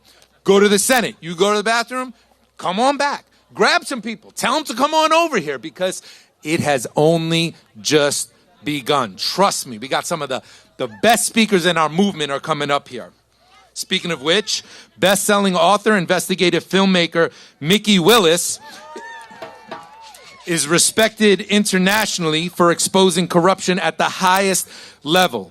His movies have been used in high-profile criminal trials to exonerate innocent people from political persecution and for bringing victory to historic lawsuits against the most powerful forces of big media. I give to you Mickey Willis. Thank you. It's an honor to be here today. Truly, on a day that just might be one of the most important Supreme Court hearings taking place behind us in our lifetime. It's no coincidence that some of the most sacred and important texts that this country is founded on actually open with the importance of the Word. The Bible, in the beginning was the Word. The American Constitution, the very first amendment, is about our Word, the power of our Word. And as the filmmaker behind Plandemic, I know a little bit about having my word shut down. Some call me the most censored filmmaker on the planet, and I take that as a badge of honor. And I also realize that my movies were the first time that a lot of you were censored. How many of you out there experienced censorship by sharing my movies? And I think that was a big wake-up call when everyday citizens realized, oh, it's not just Alex Jones, it's not just the people that we can demonize over there, but they're censoring grandmas now and grandpas and people that just want to share stuff on their own page and their website and their social media. I think that's when it got real for people. And so I'm here today really out of a reverence for our ability to express ourselves and understanding that that is the cornerstone of our freedom. I've had the privilege and opportunity, the honor of interviewing a lot of truly incredible real-life heroes. And I've asked all of them one question at the end of my interview, and that is, what can people do to help? How do we all get involved? And the one thing that they all said, 100% of the people, is speak up, speak out, never stop using your voice. And there are reasons for that too, because we think in words. Our world, our reality, is literally birthed from the words that we generate internally and then speak into existence. Censorship kills imagination. Imagination is what we build this city, this nation, this world upon. When we are no longer free to think for ourselves, to think in words that then are spoken into reality, we no longer create, we no longer exist. And so there's something much deeper here than just our freedom, than just our ability to speak when we choose to speak. What's at stake here literally is our ability to sustain our present and to create our future together.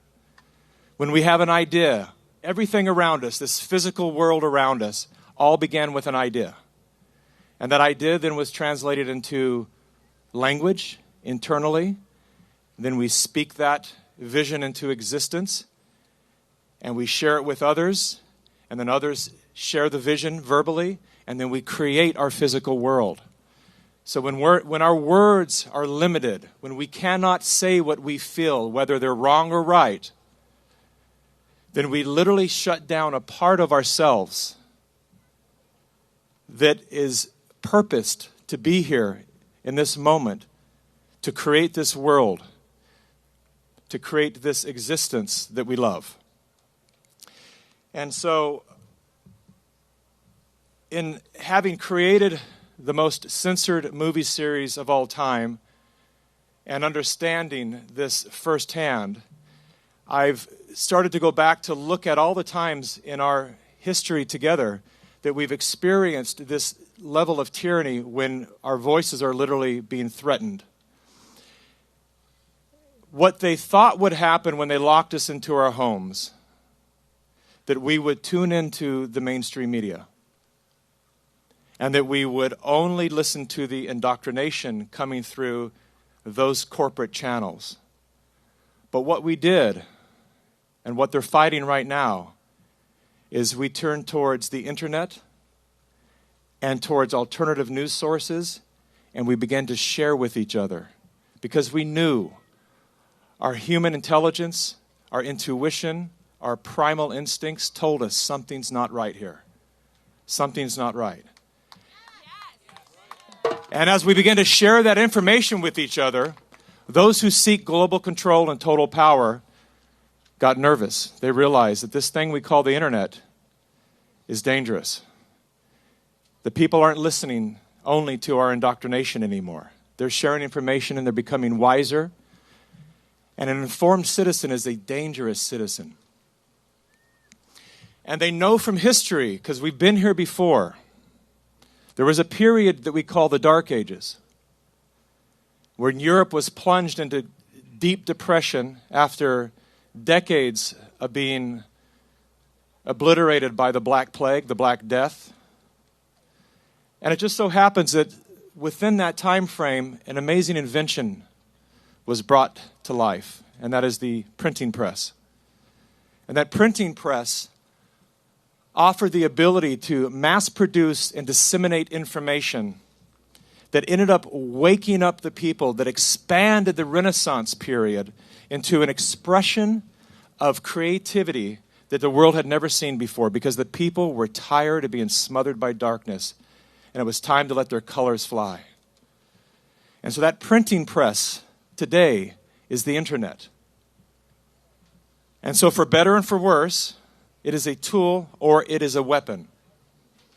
And it is a tool that we can use to build upon and to ensure our freedom moving forward, or it is a weapon that we will allow to be used against us and that we will use against each other. It is our choice. It has always been our choice. And so the question really is, are we ready for the responsibility? Are we up to the task of the responsibility to become stewards of this thing we call the internet that is now being threatened to be silenced and shut down, which will prevent us from escaping this tyranny that's upon us right now? If you look back in the 1960s, during the reign of terror at the hands of Mao Zedong, and you ask yourself, how did this one little dictator coerce 1.4 billion very wise people? The Chinese people are very dedicated, disciplined people. How were they coerced into being part of a system that still imprisons them today? And the answer is, back then they had 1 to maybe 3 state-sponsored media channels, and that's all. So the people had no alternative news sources. They had no way to understand that there was possibly another answer out there.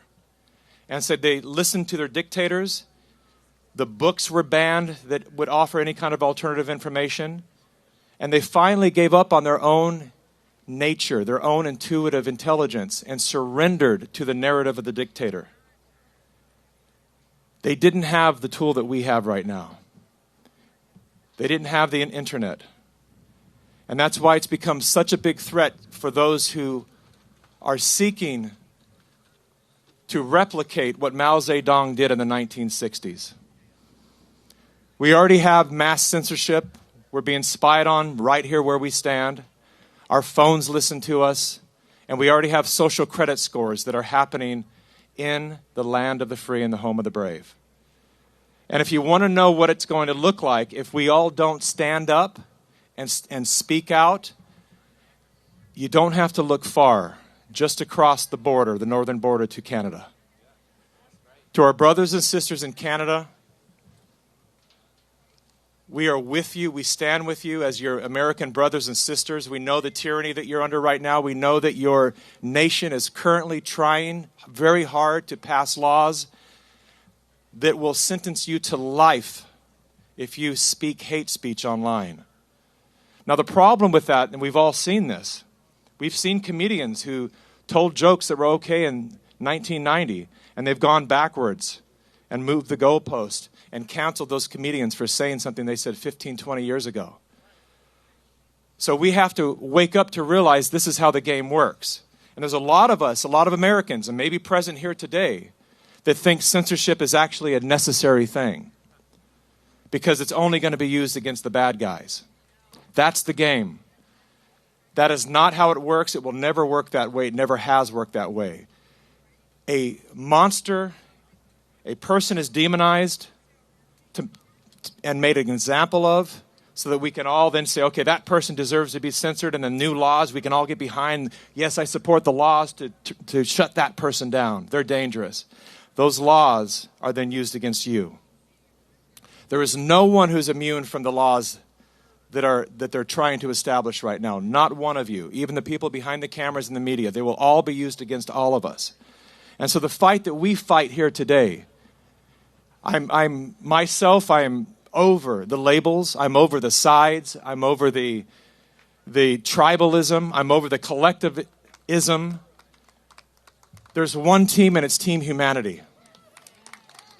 And until we get that, we deserve what's coming. Until we wake up to realize, I will not call myself, I used to be part of the far left, and I called myself a Democrat. And then I tried to move to the other side. I've been all over the place. I'm not a Democrat, I'm not a Republican, I'm not an independent. I'm none of that. I'm a human being, you're a human being, and we vote and we support for what moves humanity forward, and we support the truth by whatever direction it comes, and we expose the lies from whatever direction they come.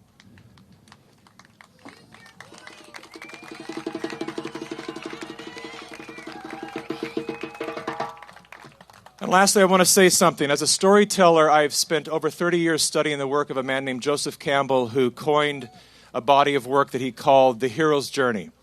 He spent an entire lifetime studying mythologies and stories that humans have been telling themselves since the beginning of time, and he found that there's a commonality in all of these stories. And that is an unsuspecting hero that doesn't know they're a hero, stumbles upon some extraordinary crisis, and then goes out on the hero's journey to try to find the hero to solve this catastrophe before it happens. And along the way, they learn a lot of lessons. But the one lesson that they'll never forget is the lesson that has become cliche at this point, because Hollywood now uses the hero's journey method in all of their screenplays. And that lesson that the hero learns is, the force is within. You are the one. When we wake up to realize that there's no hero out there other than the hero in here, in you, and that the force is within, and that you are the one, when we wake up to that and realize that this is the hero's journey we're on, then maybe we'll feel the deep gratitude for getting to be the generation that is faced with one of the greatest challenges of all time, and knowing that we will see victory together. God bless you all. Thank you.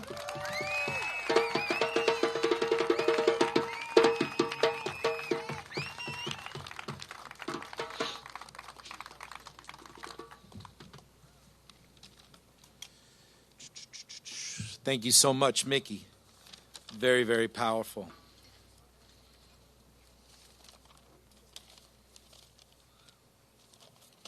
Sorry about that. Now, I'd like to welcome Dr. Mary Tally Bowden, MD. Come on up, please. Thank you so much.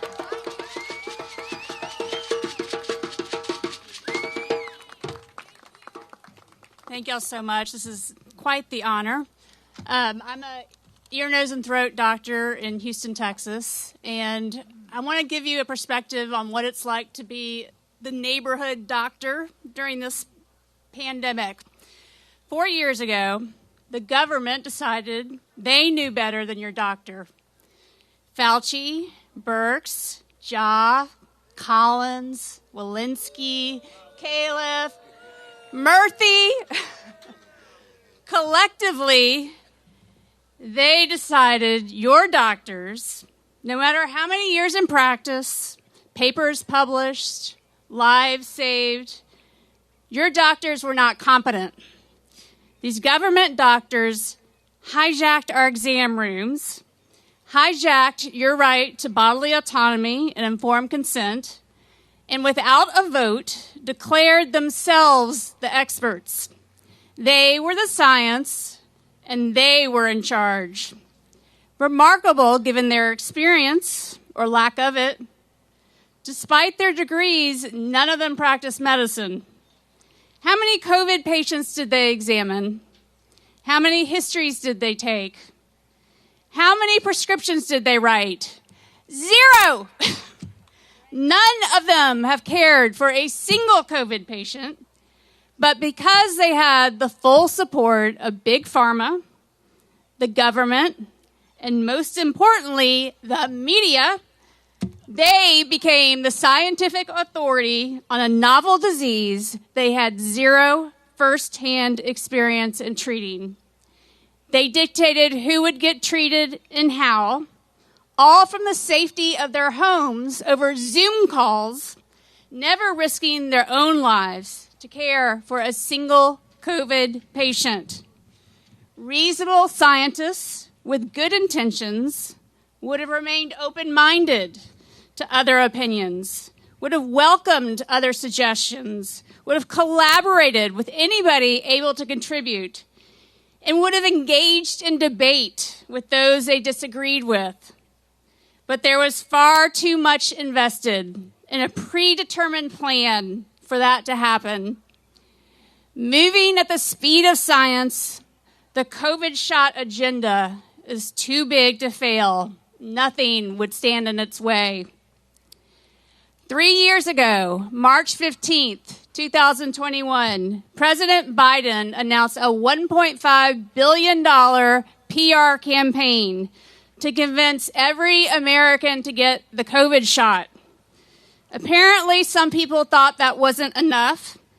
So 10 days later, on March 25th, 2021, he upped the ante, announcing another $10 billion would be spent on coercing those communities of color to get the shots. The campaign was not a simple public awareness initiative. To the contrary, this was an orchestrated attack. Billions of dollars were divested to battalions of media influencers, incentivized, rewarded with our tax dollars to censor, silence, and attack anyone with dissenting opinions. Consequently, the voices of frontline nurses, physician assistants, and physicians like myself who were seeing and treating and researching and collaborating and doing everything we could do to help. We were not only buried, but many of us, like myself, are now fighting to keep our licenses. This attack included innocent civilians, included all of you guys, patients, concerned people, many who were injured by the protocols and shots they were coerced into taking. Journalists who tried to give us a voice were punished, fired, demonetized, deplatformed. All of us speaking today at some point have been kicked off Twitter, Facebook, Instagram, TikTok, YouTube, LinkedIn. I can't give an interview on YouTube anymore without the journalist risking being deplatformed. I was banned off of all of these social media platforms. I was even kicked off the American Academy of Otolaryngology's professional ENT online forum. My crime? Another member complimented my efforts to publicly present an opinion different from the government experts. I was canceled for that. The First Amendment was ratified in 1791, and I was curious, what was life like before that? Different opinions at that time were not tolerated. Had I been living back then, I would probably have been burned at the stake. Under colonial religious code, attendance of the Anglican Church, which was referred to as the established church, was mandated. Anyone practicing a different form of Christianity was called a dissenter, and many were arrested, beaten, exiled, and even hung for daring to speak out. It took about 100 years until the first law was proposed to protect religious freedom and free speech when Thomas Jefferson drafted the Virginia Statute for Religious Freedom in 1786. This bill became the driving force behind the First Amendment. Free speech, as we've all said today, it's the cornerstone of our democracy. It prevents the majority from dominating the minority. It allows divergent viewpoints to be heard, discourages the government from operating in secrecy, and controlling what people see. The case that's going on now revolves around social media. And somehow, free speech, there's an exception when it comes to social media. I would argue social media is the greatest asset to the First Amendment we have. We all have a voice now. I mean, it's amazing. So now I'll dive into what happened to me. On April 1st, 2021, Houston Methodist Hospital, where I had privileges, announced it would become the first major employer in hospital in the country to mandate the COVID shots. On that same day, HHS announced the launch of its vaccine propaganda machine, the COVID-19 Community Corps. A group called Public-Private Strategies led the initiative, partnering with 275 other groups in all different sectors, not only healthcare groups, but faith leaders, business leaders, veterans, minority leaders, unions. All of their efforts were financially backed by FEMA, the CDC, and HHS. The web of influencers and the funds they received was so vast and complicated that they have become virtually untraceable.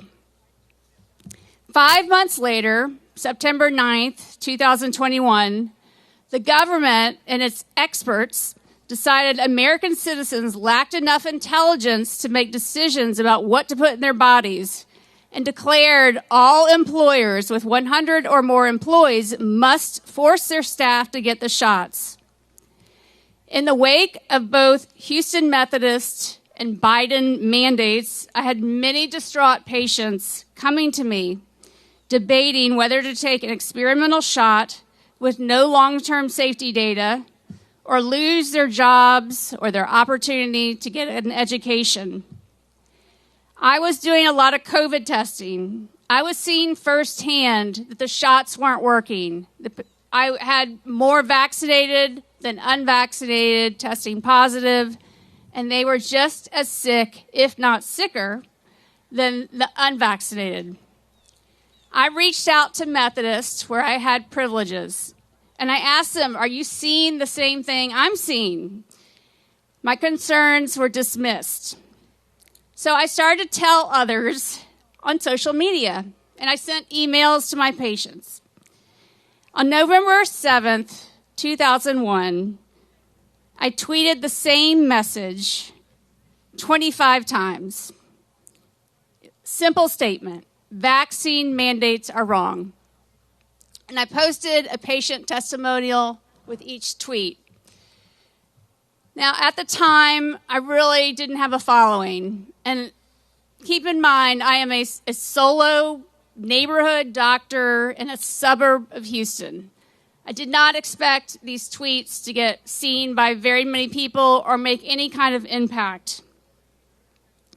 When I tweeted this, we were in the midst of our third surge of COVID, and this was 8 months after the shots were rolled out, and 5 months after Houston Methodist became the first hospital in the country to mandate the shots. Well, it did get noticed, and 5 days later, after tweeting that vaccine mandates are wrong 25 times, on November 12th, a reporter from the Houston Chronicle sent me a text message. He asked me to confirm, is it true that your privileges have been suspended from Houston Methodist Hospital based on comments you made on social media? I did a double take. I was blindsided. I said, no, what are you talking about? And then I go to Twitter, and the hospital is tweeting about me, saying that I was spreading dangerous misinformation harmful to the community. Well, the media loved it, and the story literally went global. Houston is home to the largest medical center in the world. It's called the Texas Medical Center. I refer to it as a medical mafia. And Methodist is the mafia boss. They have over $13 billion in assets. The mafia and their minions, they rejoiced at what their boss had done to me. And following this global smear campaign, they reported me to the Texas Medical Board. 2.5 years later, I am still trying to restore my reputation and clear my professional record. The medical mafia intended to silence me, to make an example out of me. And indeed, I know their actions dissuaded other physicians from speaking up. I have heard from many of them, but not me. As my dad likes to say, they stepped on the wrong hornet. And I'm very thankful to be surrounded by other hornets today. People who have done the hard thing at great personal sacrifice to speak up and fight back.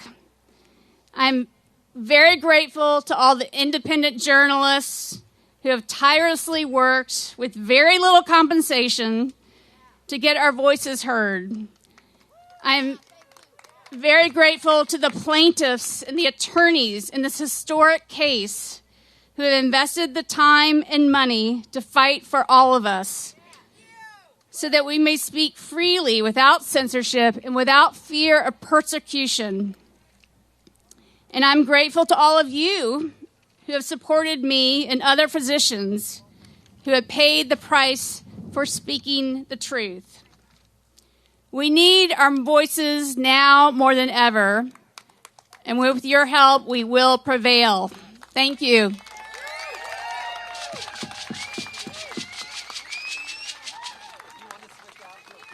Thank you so much. I just want to give a shout out to everybody from New York who made it down here. Thank you so much. So many of you I know. You know, oftentimes we try to get a bus together and stuff. We didn't do that, but the hardcore still, they figured it out. They got hotel rooms. They slept together. They all packed into one car. Whatever happened, you got here. Thank you so much. It means so much. Like, been doing this for so long, and to see the faces that I know and the people that I know rocking for freedom of speech that are here, fire teachers, all types of people.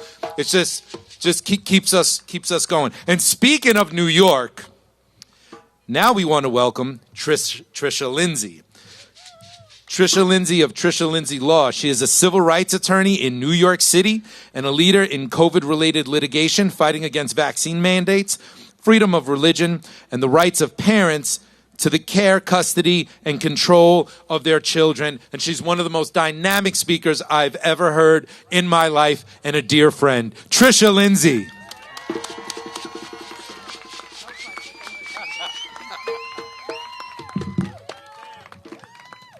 Is it still morning?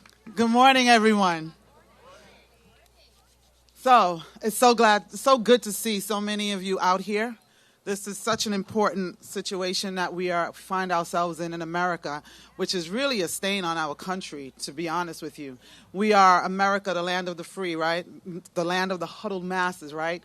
And yet we are standing here today on the steps or before the steps of the Supreme Court fighting for one of the most basic human rights that a person can have.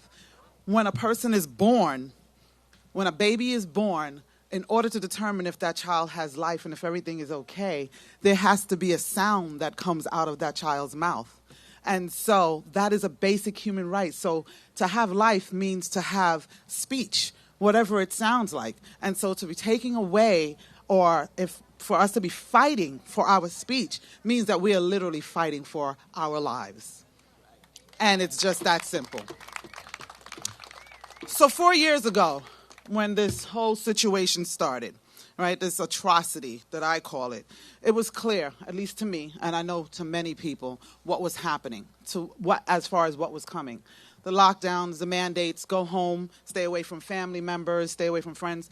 It was a clear assault on our Constitution, a clear assault on our freedoms to assemble, to work, to move about, to travel, right? People we had to ask permission or be limited to whose homes we could go to, when we could go outside, things of that nature. And so for me, it just didn't make sense. And with my science background, biology background, it really didn't make sense because the air outside is what purified, right? The trees purify. We breathe out our CO2 and we take in oxygen. And so to lock us in our homes and close windows and things of that nature just didn't make sense to me. And so I started sounding the alarm very early. And I said, this doesn't make sense. We don't need to comply. We need to stay outside. We need to walk. We need to question this. Because what's going to happen is, and don't ask me how I know, but what I said, what's going to happen is they're going to use this. If we comply, they're going to use this to develop some form of a vaccine that they're going to force on everyone because they're going to say we need it. And I was told I was crazy. I was told I was taking it too far. I was called a conspiracy theorist, which is, I wear that proudly because it tells me that I'm thinking. It just simply says you're thinking. Right? And I was happy about it and happy about sounding the alarm. And I was shut down. According to Facebook, I think I have maybe 4 followers or something like that. I don't know.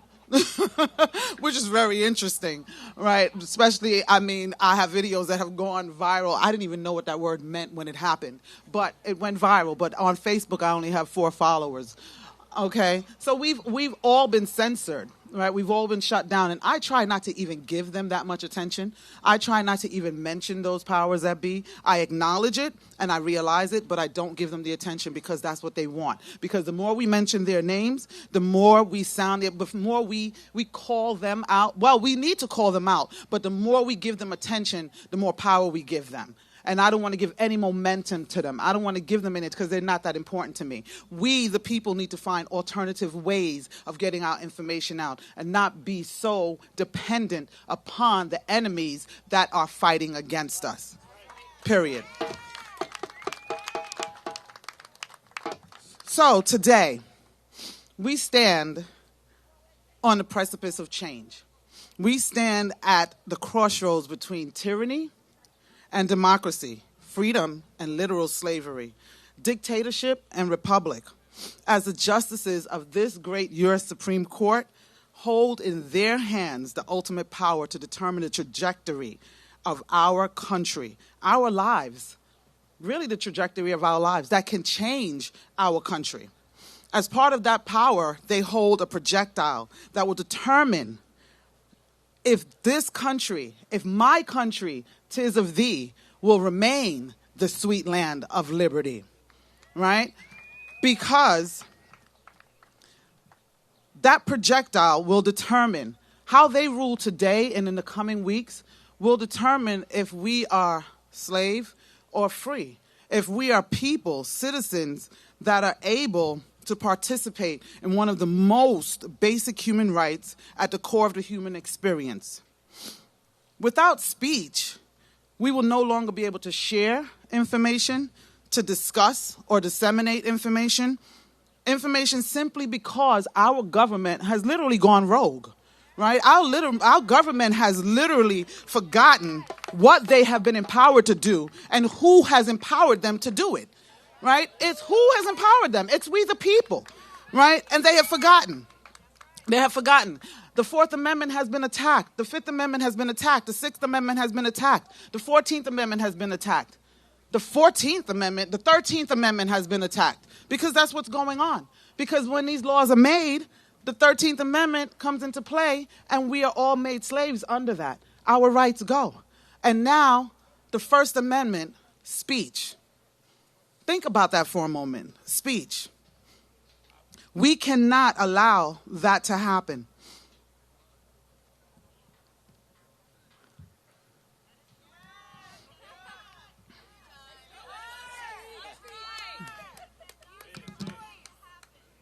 Today, they hold the power and authority to get our government back in check. That's literally what's going on here today. They hold in their hands the balance, and I'm talking about the justices that are in that courtroom right now listening to arguments, which makes no sense to me. It makes no sense that we are here at this particular time. But they hold the balance of our country in their hands. And depending on how they rule today or in the next coming weeks, will spark a cultural revolution that this country has not seen in modern time. It will determine whether we go home and re-strategize, step back and figure out how to come forward to continue this fight, or it will determine if we just sit back and allow them to continue. You tell me. You tell me what we'll do. The court will either join our government in violating the rights of its citizens, as articulated in our Constitution, and thereby become complicit in the nefarious agenda that has been ushered in through the greatest, what I call the greatest Trojan horse project that has ever been seen. COVID-19, the gift that keeps on giving. Or they will stand with the lesser magistrates in this country, which we are all. That is what we are all today doing. We are standing as lesser magistrates in this country. We the people. So they will stand with our government and continue with this conspiracy, or they will stand with the people and hold our political representatives accountable for their actions, their crimes, and quite frankly, their failures.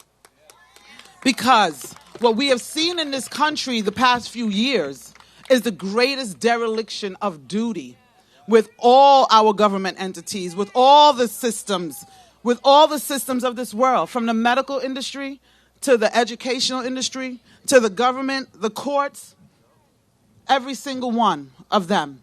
And we cannot allow that to be. We cannot. And so finally, I pray that God himself does not have to come down and right the wrongs that have been committed against his people. Because if he does, it will be a day unlike any we have ever seen in the history of our country. Stand, keep fighting, keep your voices going. We cannot allow this to be. Free speech. Free speech.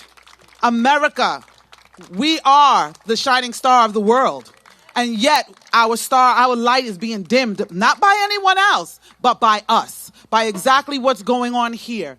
Because our government has forgotten what they have been empowered to do. We pay for everything that our government does. We provide for them, we provide for their families, we provide for their basic lives. So they are supposed to do their jobs. And when they're not doing their jobs and are actually turning against the people and are actually fighting to take away the rights that they're supposed to be fighting or making sure that they maintain, then it's time to remove them. And if the Supreme Court does not understand what its job is, then the Supreme Court, too, may need to be put in check. Thank you very much.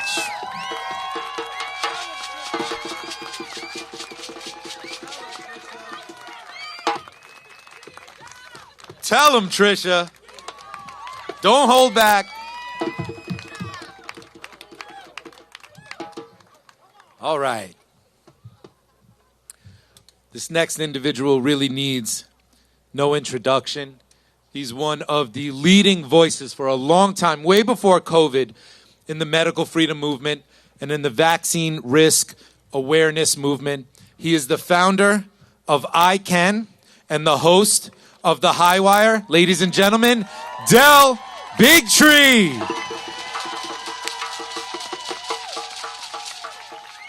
Thank you, everybody. This is really quite a spectacular day if you think about it. We've got the Supreme Court right behind us, hearing one of the most important cases in the history of this nation. If we do not have a right to free speech, then we no longer have the right to freedom. There's a reason this was the number one, the First Amendment right that we were given. And now it stands on trial. And what is shocking, really, to me, is how many news agencies that are lined up here today, videotaping all of us, supported that destruction of free speech, spread the lies to America, and acted for the first time, in my knowledge, as propaganda machines for lies and misinformation and disinformation, while claiming that all of us were the ones that were telling the lies. I had a little bit of fun, actually, this morning, looking back at when I was censored with the High Wire. And I looked up this old article by Media Matters. And the headline says, Facebook and YouTube are letting anti-vaccine figure Del Bigtree push deadly coronavirus misinformation. Basically, it was being said, this was the 23rd of, July, I believe it was.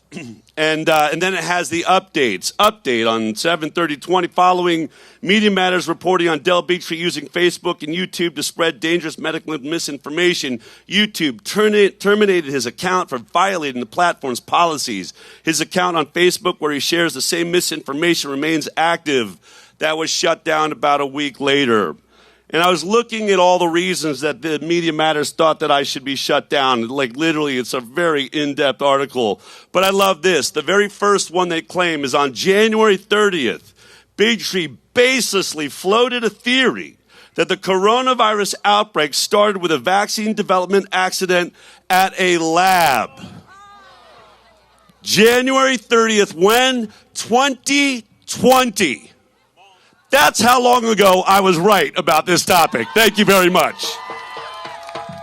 It goes on to talk about the fact that I said that this virus was really more like a bad flu, that we should not be destroying our nation, destroying our education system, locking ourselves down, with no scientific evidence that the social distancing would ever do anything. In fact, it seemed absolutely meaningless. All of that I was saying at the very beginning.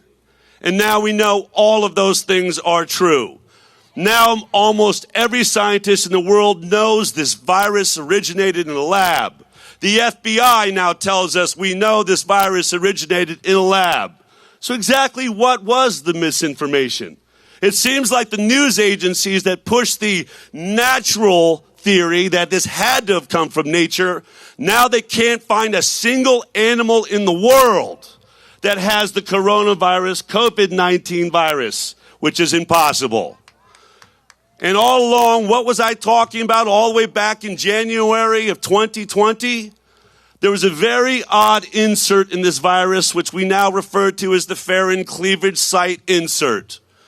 We know that we cannot find in the evolution of this virus anywhere where it was attempting to have a furin cleavage site attachment point. Nowhere. No evolution does this exist, which is why guys like Christian Anderson, the scientist that were talking to Tony Fauci, said to him, I don't know, Tony, this thing looks like it comes from a lab to me. And about 5 other scientists said the exact same thing. Whether I'm 90-10 or I'm 80-20, they all weighed in, and no one was anywhere near 50-50. They said it just doesn't make sense, Tony, that this virus would develop this capability to attach to the furin in the human body, which is going to make it so incredibly infectious. But then days later, those same scientists, many of them got large payments from NIAID to do their research, wrote a paper saying, no way this comes from a lab. It can only come from nature. Folks, this will go down as one of the greatest scientific lies and pieces of propaganda ever written.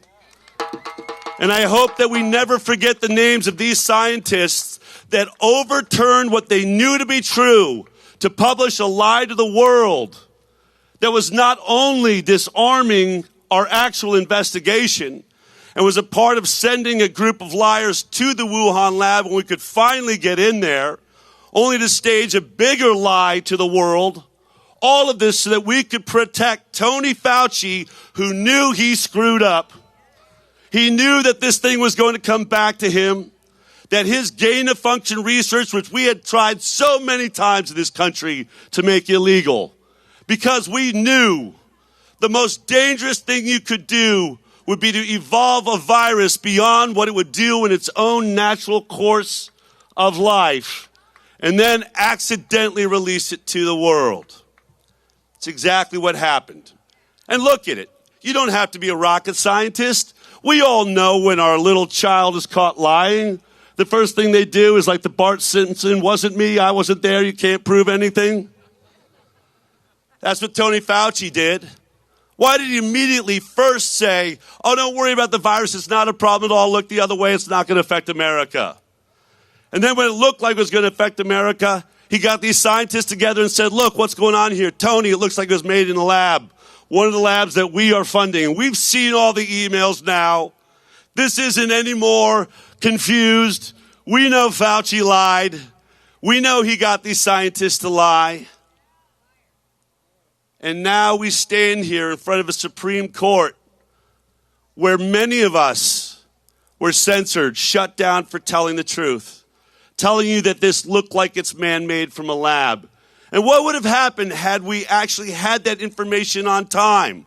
What would have happened if every scientist that knew this was a lab leak said, we've got to get inside that laboratory immediately and find out what this is, what's going on, instead of sending shills from EcoHealth and government officials to go in there and cover the entire thing up? This is a tragedy. For those millions that did die from this virus, that select group of people over the age of 70 that had other comorbidities, those lives really need to point to one person, Tony Fauci, and all that he worked with to promote this idea of gain-of-function research. It's truly terrifying that we sit here now even having to defend ourselves. And what's even more terrifying is all the news agencies that are gathered around us now still have not apologized for being propagandists and liars in a nation that is supposed to celebrate freedom of speech. Where is the New York Times? Where is the Washington Post apology for pushing social distancing, only to find out weeks ago when Tony Fauci stood before our Congress, that social distancing thing, that 6 feet, that ended up locking down our nation, locking down our schools, making us turn each other in if we were standing too close to each other, maybe even hugging or kissing. All of that, it just kind of appeared. It had no basis in science whatsoever. From the man that was reported as saying, if you question me, you question the science, as though one man is the science. And now what we know is that one man has just admitted, I lied to you. And how about all the pundits and all the scientists and all the experts that said this vaccine is 95% effective at stopping transmission? Rachel Maddow for MSNBC saying, if you take this vaccine, the virus stops with you, stops dead, cannot be transmitted to anyone else. It will stop the pandemic. Wrong. Unfortunately, for all of those people that are lining up for their 9th shot, we now know and has gotten sick 2, 3, 4 times from COVID. We know the truth, but we always did. Again, I lost my social media for telling the world this vaccine does not stop transmission. It wasn't because I had a crystal ball. It wasn't because I was psychic. It was just that I took journalism a little bit further than most of the people in this row I'm staring at right now. Because I don't take experts for their word. Well, Del Bigtree, the experts say the vaccine stops transmission. Yeah, well, I read the FDA EUA, the emergency use authorization that the FDA signed. And when it came to transmission, will this vaccine stop transmission? In the document that was going to release it early from its trials, they said these trials really had no way of determining whether it could stop transmission. I reported that on my show a day before anyone in America that wasn't in the trials received this vaccine. But that was misinformation then. That was disinformation then. And then as it got really precarious and it started proving that we were all right about this, then it became malinformation. Information that is true, but is being used in a way that doesn't make the government look very good. Literally, it should be right there written into the definition of free speech. You should be allowed in the fourth estate to say anything you can prove that the government is using against you that is not true. Not true. Vaccine could not stop transmission, never could. And then a couple of years later, it became really obvious when Robert Roos in Europe decided to ask, Janine Smalls, one of the heads of Pfizer, did you test to see if this vaccine could stop transmission prior to releasing it? She says, no, we were moving at the speed of science. One of my favorite lines in history, and should get stuck in the craw of every major reporter that followed this nonsense. That's right. They never tested to see if the vaccine could stop transmission. Now wrap your head around this for a second. Our children couldn't go into preschool without having a stylus rammed up near their brain, at least on a weekly basis, sometimes on a daily basis. I had friends in Hollywood that couldn't get on set every single day, having something rammed up their nose to test and see if they were infectious with COVID. Sometimes twice a day, once in the morning, once at lunch. How many of us couldn't get into our jobs without being tested and tested and tested? But here's what's amazing. While our children couldn't get away from being tested, while none of us could get away from being tested in order to go to work, there was one place in the United States of America you could be that you didn't have to be tested. You know where that was? In the trials for the vaccines themselves. How incredible is that? I don't want to be tested. Let me go ahead and get in the trials. Because can you imagine? What's the excuse? We couldn't afford it. The billions of dollars we were spending on research, we couldn't afford to test them every day. You know that's not true. Why didn't they test them for infections? Remember, at that moment, everyone in the world knew that the whole problem, what made this virus so scary, was all the asymptomatic carriers. That's why they locked us down. That's why they shut down our schools. It doesn't matter that you feel healthy, you might just have it. Therefore, mask up, stand 6 feet apart, never work again, stay out of your schools, develop alcoholism and drug abuse, and maybe get into some, domestic violence. That's what we want you to do. But meanwhile, if you're in the trial, we don't want to know if this vaccine can stop the asymptomatic carrier. The entire purpose of this vaccine, the only way you could stop from locking us down, was if it could stop the asymptomatic carrier, but they never tested it. You're going to have to eat that, CNN. You're going to have to eat that, MSNBC and Fox and Washington Post and Politico, every one of you. But I don't. And neither do most of the people mentioned in this lawsuit that's taking place in the Supreme Court. Those of us that still have to stand in front of cameras and be asked about what it feels like to spread misinformation. I don't know what it's going to take for it to sink into the tiny brains of our media. I don't know if I should just stand in front of these cameras and hold up a mirror and say, who do you think you're talking to? Not the people that got it right, clearly. The ones that said that masks don't work, and now every major study around the world shows us that. The ones that said that this didn't have a death rate of 3.5%. People like me that very early on, after China and Italy and the cruise ship coming into Florida, said this looks like it's going to be somewhere around 0.27, 0.3%. And yes, I'm on record for saying that. And I was off. As it turns out, the worldwide death rate of COVID, coronavirus, is 0.35%. And what's a bad flu season?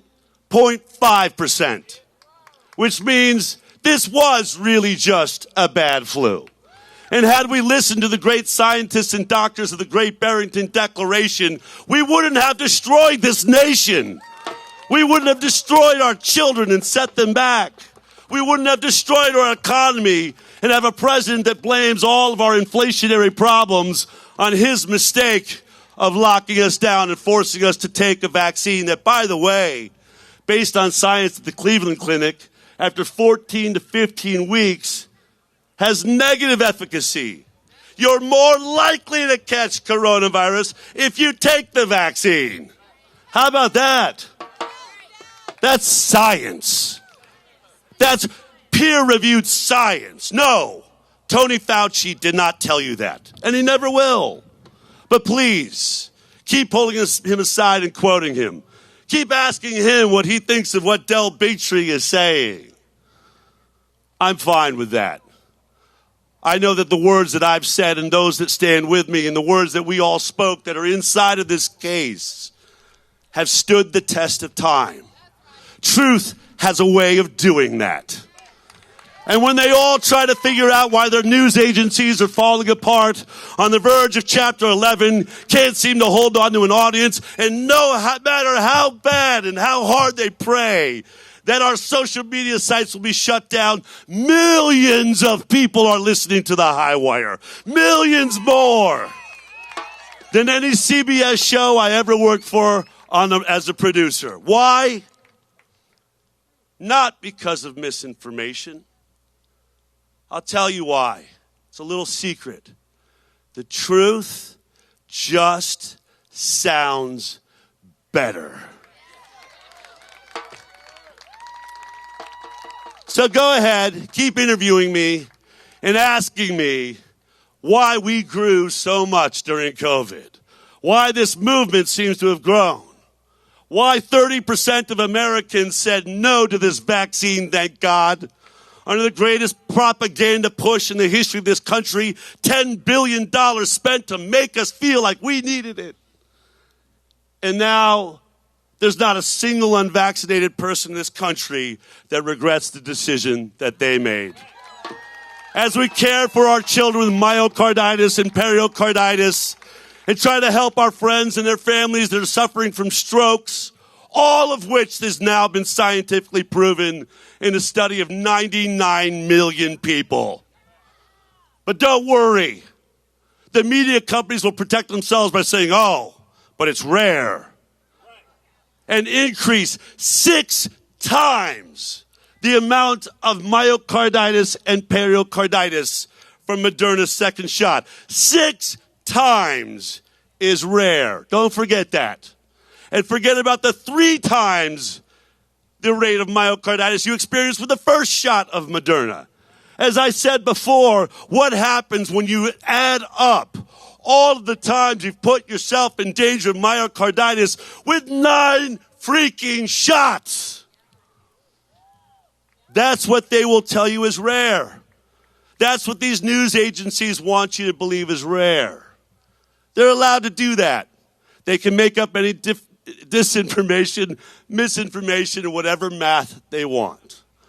But if you want healthy children, keep them away from the COVID vaccine forever. In fact, keep them away from the mRNA technology that we now know is one of the most dangerous things that's ever happened in medicine. The vaccine never worked, never could. The virus was never as deadly as they said. If we listen to the Great Barrington Declaration, which is all I ever said, protect the elderly. They're at risk. The rest of us, do what the CDC is now telling you to do. Treat it like the flu. And if you don't want to inject yourself with things that are untested, you'll weather a couple of days maybe, or maybe you'll be one of the many lucky ones that have no symptoms at all. I love how people that say, well, it reduces your symptoms. The vaccine, at least it reduces your symptoms. Really? Below zero? I thought that was the whole problem. The whole problem with this virus is no one knew they had it. But it's even better than that if you get vaccinated, I guess. Lastly, I want to say thank God for the courts of the United States of America that have ruled that so many of these laws that were put upon us, forcing people with 100 employees or more to be vaccinated, unconstitutional, as it turns out. So those of us that told employees, stand up for your rights, talk to each other, don't let them do this to you. The only reason many of you had to do it in order to keep your jobs is they made you feel like you couldn't talk about it. You didn't know that 30% of America was rejecting it. You didn't know if 30% of you had all talked to each other inside your businesses and walked out, that company would be flattened. They'd never get away with it. They got away with it because they made us afraid to speak in the United States of America. They made us afraid of our speech in the United States of America. But now we know we were right. Now we know it was the truth. And now we know we had thousands and hundreds of thousands and millions of brothers and sisters that believed exactly what we did. 30% rejected it. But how many took the vaccine only because they were under duress?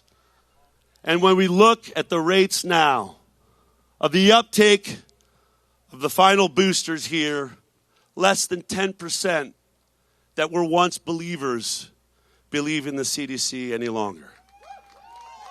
You're right. We are winning. We are growing. We need to go into the White House. We need to change these regulatory agencies so they stop lying to us, so they stop covering up their flaws, so they stop covering up the dangers they're putting us in, and they start trying to figure out how to protect us as citizens and not the corporations that are controlling our government. And it's time to take back our country, to reclaim our truth.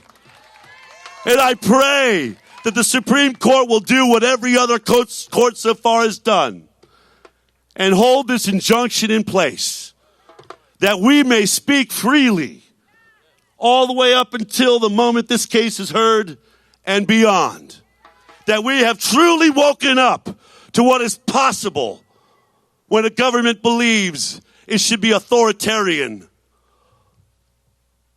over having freedom and liberty and the right to pursue our happiness. Social media has not hurt the world. Social media gave a platform to all the voices that could tell the truth when our media became a lying propaganda machine. Don't believe them. Don't let them shut down your social media. It doesn't even matter if someone out there finds a group of flat earthers. I don't care. I don't share that thought. That doesn't harm me. And by the way, this idea that social media somehow we're all going to follow lies. What happens? I followed a few people on social media. And then when I believed them, I recognized weeks later that they were wrong. I stopped following them. That's how this works. That's how freedom of thought works. As it turns out, our brains actually work. We know what it means when someone proves to be false. We don't keep following them. We keep following people that tell us the truth. And that's why we're not following the New York Times or the Washington Post or CNN or Fox or MSNBC. The truth will prevail.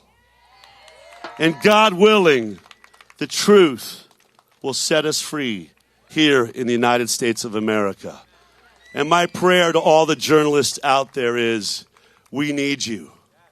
We need you to do your investigations. We need you to stop quoting experts and say to that expert, Tony Fauci, show me the evidence of your words. Prove your work. We've seen what happens when we don't. Thank you very much.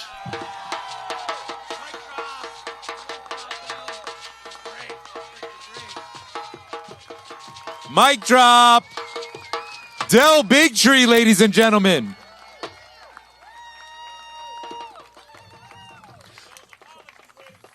Okay, so check it out. We still have some amazing speakers. We're seeing some signs. It looks like the respondents might be coming out now. Just take a listen to what's going to happen. There's a quick press conference that's happening over there. You're not going to hear that. They're not amplifying for the world like we are. They're going to then jump down to another quick press conference, probably another 10 minutes over there, and then 3 of the people coming out of the court, 2 of the respondents, of the plaintiffs, are coming here to speak. That includes Gateway pundits Jim Hoft and Dr. Aaron Cariotti and the president of Children's Health Defense, Mary Holland. Okay?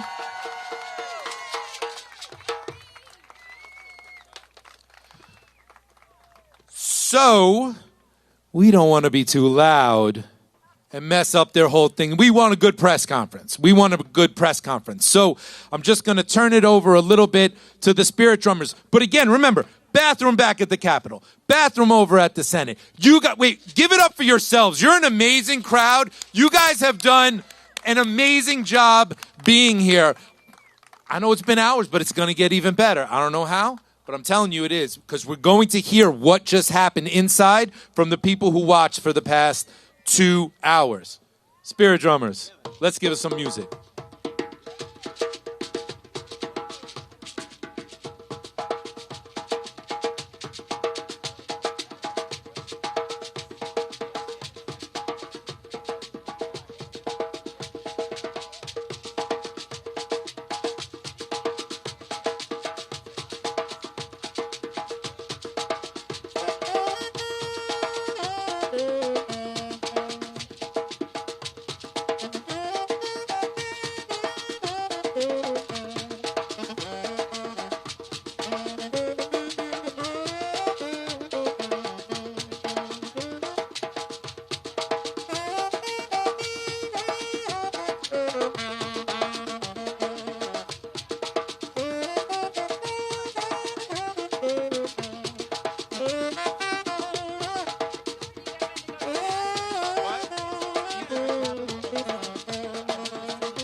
All the speakers, everyone who spoke, please come on up here. We want to take a quick photo. Thank you.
Hello, hello, hello, hello, hello.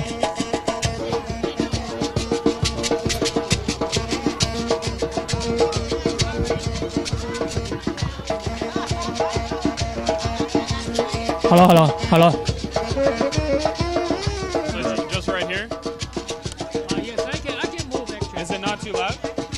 Yeah, you can move.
So just to set the stage, I started out here when it was dark this morning at 7 a.m.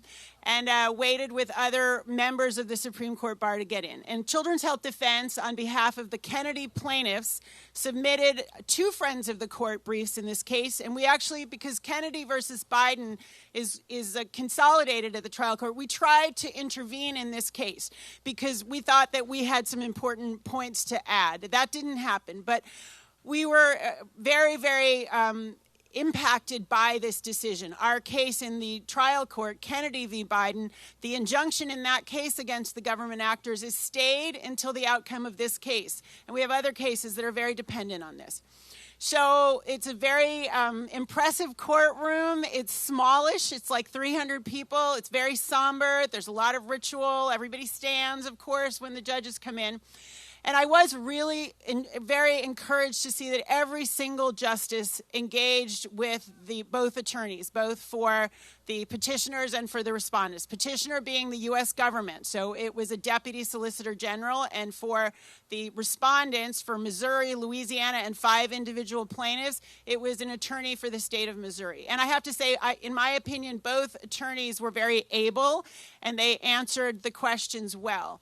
But overall, I have to tell you that I was really discouraged and I was shocked that there wasn't more outrage on the part of the justices of what we did see and what the district court described as a massive enterprise to censor free speech. And we wouldn't even know that that enterprise existed but for the discovery that happened in the district court in the Western District of Louisiana.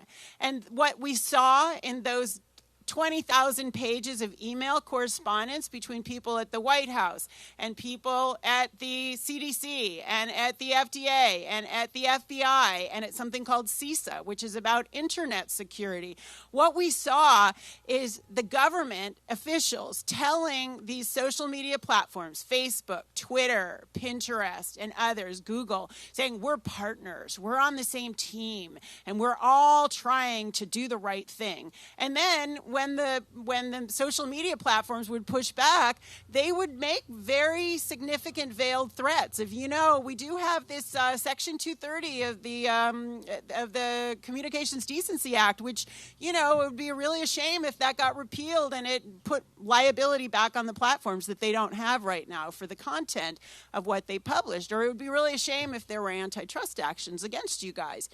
So the questions that the court asked were in 3 basic areas. They were, did these plaintiffs in the court have the right to bring this case? And I'll come back to that. And then they said, was what the government really did, was it really coercion?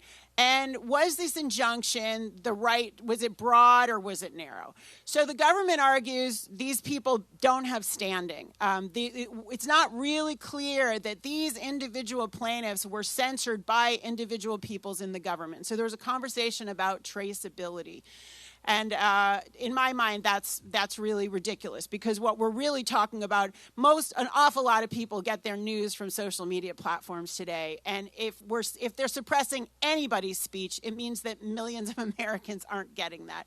But in particular, one of the plaintiffs who was discussed quite a bit, Jill Hines from Health Freedom, Louisiana, she was retweeting posts by Robert F. Kennedy Jr., by Children's Health Defense, by others, and they were being suppressed. She was being blocked. So clearly she was unable to speak, and others, her friends, her social media contacts were unable to hear. So in my mind, the standing question disappears. The next question was was the government coercing these social media platforms? And the government's argument was, well, the social media platforms and some of the justices, they're so big, they're so powerful, nobody pushes around Facebook. Well, in my view, again, there's not really a question on that. When the government is telling social media, take it down or else, which is essentially what they did, that's a threat. And government always has quite a bit of power to do things, whether it's changing the Section 230 or whether it's antitrust or whether it's denying access to these platforms when they need some kind of government assistance. So in my mind, there's no question there was coercion. The government seemed willing to there was clearly some of the justices said, well, some of this was coercive, but some of it really wasn't coercive. It was just encouragement. And then that went to the issue of the breadth of the injunction. So some of the questions went to, was this injunction too broad? Did the district court and then the Fifth Circuit Court of Appeals that narrowed the injunction, was that injunction still too broad and too broad a swath? And won't this have a chilling effect on the government? And the government won't be able to meet its duty. So what Michael Caine said, there was an analogy that was proposed by Kenji Brown Jackson, which was, well, let's say, as a hypothetical, and justices often pose hypotheticals to look ahead, what if there's a situation where kids are jumping out of windows? There's some kind of like challenge among kids, and they go higher and higher, and kids are being hurt. Doesn't the government, and if you just say kids don't do something stupid, she said, that won't have any impact. So what would you do to stop something like this? And she was saying, would the government, if it encouraged social media to say, please take down these posts of these kids on this crazy challenge, would that be encouragement, and would that violate the First Amendment? And the lawyer for Missouri and the respondent said, no, that's not a problem. They can't say take it down, but they can say, we think this is problematic information. There's no problem for them to say anything they want in public. But I think, again, the injunction is really about preserving the core issue. And the core issue here, which is from a Supreme Court precedent, is the government can't do by proxy what it can't do on its own. The government cannot suppress other people's speech. And that's what they're doing here. So I pray that they will really go back and look at the record, and they will see that what this really was about was targeting speech by government actors that did not conform to government orthodoxy. And that was orthodoxy, specifically what we were most concerned about COVID. They were knowingly, intentionally suppressing accurate, truthful speech. There were physicians like Jay Bhattacharya, like Aaron Kheriaty, who were putting out truthful speech, and the government knowingly and the social media platforms knowingly were censoring truthful speech. Why? To conform to what the government wanted them to do. That has got to be unlawful and against the First Amendment. The whole First Amendment is about the idea that free speech matters, that free speech is really life itself. We can't get to the truth. We can't have a democracy. We can't have pluralism. We can't have minority rights. We can't have any of the things that we cherish and hold dear if we don't have free speech. And there's a reason it's in the First Amendment. And I actually I was reading in anticipation of being here today, an excellent book I recommend to all of us who are concerned about free speech by the former head of the ACLU, Nadine Strossen, the legal director, a book called Free Speech, What Everybody Needs to Know. And I have to tell you, I'm incredibly saddened that the ACLU is here today representing the NRA in this second case, and they were not here on behalf of free speech. That is an incredible disappointment of what has happened to what used to be considered essential liberal values of free speech. But I want to read you again the former director of the ACLU, American Civil Liberties Union, that started over 100 years ago. I'm going to read to you a quote from Arya Nair, who used to be the head of the ACLU. And you may remember that back in the 70s, it was very controversial. He supported the American Civil Liberties Union representing neo-Nazis in Skokie, Illinois, in a neighborhood of people who were Holocaust survivors. So it was incredibly controversial. It was incredibly challenging. And this is what he had to say about why he permitted that and why the ACLU represented them, and they actually won in court. Arya said, I could not bring myself to advocate freedom of speech in Skokie if I did not believe that the chances are best for preventing a repetition of the Holocaust in a society where every incursion of freedom is resisted. Freedom has its risks. Suppression of freedom, I believe, is a sure prescription for disaster. And that's what we're up against. We've done a film on Children's Health Defense TV, Never Again is now global, where Holocaust survivors were speaking about the parallels of what they lived through or what their family members lived through in the Holocaust in the 1930s and 1940s with what we just lived through in the last 4 years. The stakes that we are dealing with could not be higher. They could not be higher. And sadly, for the court to kind of treat this like kind of an everyday case, they were hot and asking questions, but I didn't feel the outrage in any way that I would have hoped to feel, because I do believe that if an injunction is not affirmed and if an injunction is not put in place against these government actors, we can absolutely be assured that this massive censorship enterprise will continue and grow. And that will make it impossible for us to live in a democracy. It will be impossible for us to make informed healthcare decisions and enjoy informed consent. And it will be impossible for our children to enjoy the health and freedom that they deserve and that we all want for them. So that's my thoughts. Thank you. Wait 1 second. Wait 1 second. Do you want to do questions? No, let's wait. No, we have a couple more speakers to go through. Thank you so much to Mary Holland. We have some more speakers that are going to come up, and right now I would like to turn it over to Todd Wood. Come on up, Todd. Thank you for giving me a chance to speak. My name's Todd Wood. I run CDM.press. We're a global wire service. We literally have reporters all over the world, from Eastern Europe to Asia. We cut our teeth in Ukraine in 2019 and 2020, and we reported a lot of information on what American officials were doing there and the corruption they were involved in. As we can see in the news today, a lot of that has been proven true. For that, we were rewarded with massive deplatforming. We lost 8 Twitter accounts, LinkedIn, MailChimp, Patreon, PayPal, CJ Affiliate, Google AdSense, Google Ad Manager, Google Ad X. I've had death threats. My children have had death threats. I've had computers blow up. I've had people post where my family is in comments on our website. We've been debanked multiple times. I've had my bank accounts wiped to zero. I've had my check or credit card processors canceled. So obviously somebody didn't like what we were saying. Free speech is extremely important because that is the enemy of the tyrant. They cannot survive if they can't control the masses. And free speech is the weapon for that. The pen is mightier than the sword.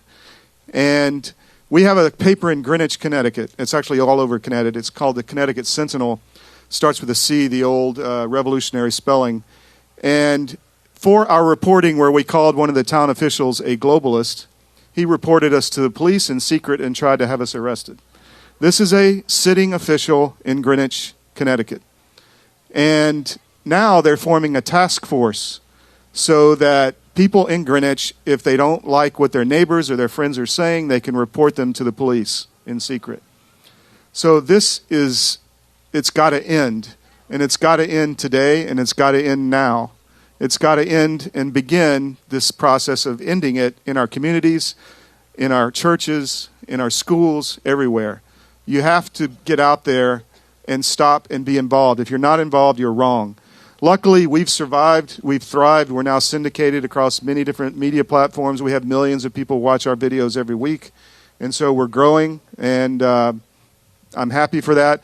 I only had 5 minutes, so I want to give you a quick story. I used to be a pilot in the Air Force, and for that, I had to go through what's called resistance training. And that means you go into a POW-style camp, and you're essentially tortured. You get physical pain. You get put in a box for hours where you can't move. You get interrogated, sleep deprivation, just to understand what it's like to be in a POW camp. So on the last day, I didn't know it was the last day, but after about a week, they pull us out into the garden of the camp, and this guy is dressed up like a communist officer, and he's saying, you know, how bad America is, how better their system is, and we will survive, and we will thrive, and we will win, we will prevail, and you don't have heroes like you used to in World War II. And then he said, now turn around and salute my flag. And I turned around, and it was Old Glory waving in the breeze. And that was one of the most emotional moments of my life. And I'll tell you, I believe that before I die, I will look to see in the wind blowing Old Glory again in a free America. Thank you.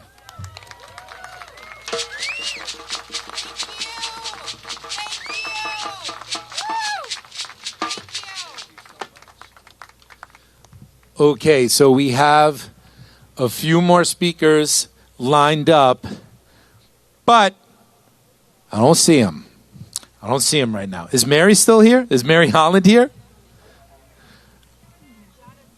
Sujata is here as well, too. Sujata Gibson was in the courtroom as well, too. Sujata, if you could come up. If there are any questions, because it's going to be a couple moments until we get the next speaker over here. If anybody has questions about what Mary Holland spoke about what happened in the court, Sujata, why don't you just do a little recap on what Mary talked about in your perspective, and then we'll do a little Q&A for a few minutes. Is that okay? Excellent. The great, the amazing Attorney Sujata Gibson.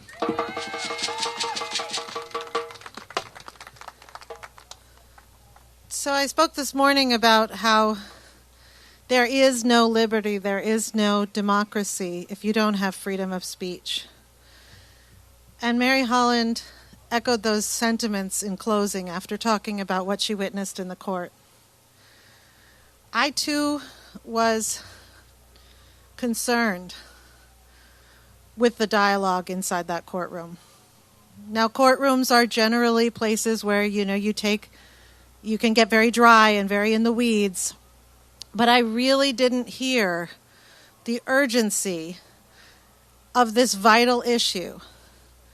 Can the government collude among multiple different arms of the government in secret amongst all the social media platforms and other platforms? This is just the ones we got discovery from, to suppress speech.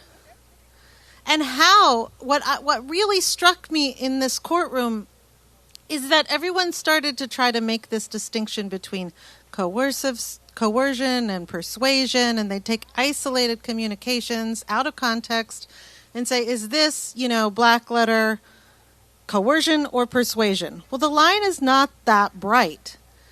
You could look at any mobster movie, and you probably have a line about how they can be very persuasive. People don't go in to persuade someone saying, by the way, I'm coercing you. Although in this case, that did sort of happen. I mean, we have documented emails where people are told that if they don't pull it together and do what the government wants, there are tools to cut them off at the kneecaps through Section 230 or through antitrust legislation. Those are direct threats. But really, if this case isn't seen as a violation of the First Amendment or infringement of First Amendment rights, I have trouble imagining what even would qualify.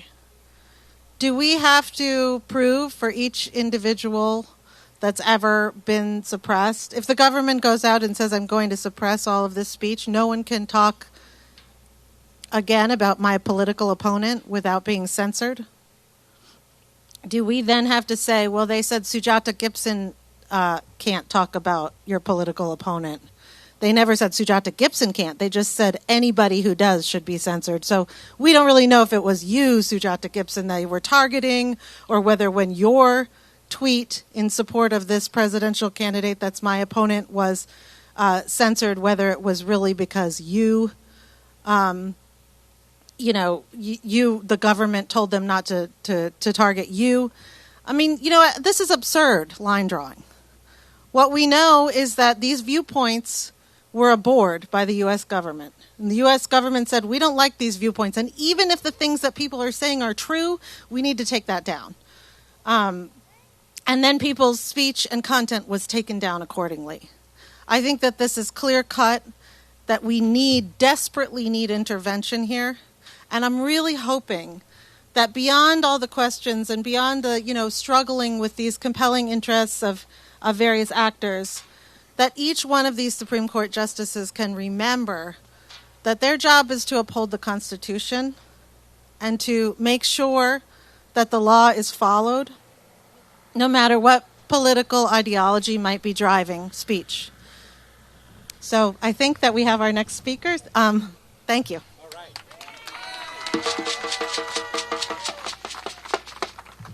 We have a couple more speakers to go. The next speaker is a respondent in the case.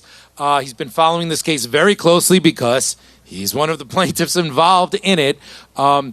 He is just absolutely remarkable. And when I asked him to speak at this rally, His yes came even before I hardly asked it, so I just can't appreciate that enough. I give to you the great Dr. Aaron Cariotti. Thanks, Michael, for that kind introduction. Thanks to Teacher for Choice, CHD, LibraNet, I'm forgetting all the folks who are sponsoring this rally. Thank you all for being out here on a chilly day in D.C. in front of the Supreme Court to stand up for our First Amendment constitutional rights. I'm Aaron Cariotti. I'm a physician. I direct the Bioethics and American Democracy program at the Ethics and Public Policy Center here in D.C., and I have a practice out in California. I am a plaintiff in this case because I was subjected to censorship and only later learned that it was censorship done at the behest of the government, which clearly violates my constitutional rights. Now, I've got shout out to Shepherds who made this suit jacket for me. This is just a small handful of names of other doctors and scientists, including other co-plaintiffs. Right? You like that? Yeah. Thanks to Allison, who's on their board, who's following this case closely. And this was a surprise gift I received on Friday, just before I boarded a plane to come here. And look, these are credible, highly credentialed doctors and scientists, like my co-plaintiffs, Jay Bhattacharya, Martin Koldorf, others like health freedom advocate Jill Hines, who's also a co-plaintiff, journalists like Jim Hoff, folks like you. These are just a handful of people that I know that were subjected to massive censorship and suffered seriously as a consequence of that, suffered financially, suffered in terms of their livelihoods, suffered in terms of health harms and health outcomes. But these are simply a handful of people within my direct circle that experience this. Evidence in our case suggests that the censorship happened to hundreds of thousands of ordinary Americans being censored tens of millions of times on social media platforms. So I consider myself to be merely one person representing many, many more. And I'm proud to stand up. We petitioned the court to convert this to a class action lawsuit so that I would be representing all of those hundreds of thousands of people. The court declined that request for their own reasons, but nonetheless, the lower courts did find that the 5 private plaintiffs in the 2 states had standing to bring this case. So I'm happy to be here, and I'm speaking hopefully not just for myself, but for all the ordinary Americans who don't have a pulpit, who don't have a microphone, who don't have cameras pointing out at them, because their rights are just as important as the rights of the President of the United States or the Supreme Court justices or the members of Congress or the CEOs at Facebook and Google and X and so forth. The Constitution exists for all Americans, and it's there to protect the rights of those who don't have money and power and political influence and other ways of securing their rights. That's what our founding fathers wanted. That's why we're here. Down the street at the National Archives is the United States Constitution.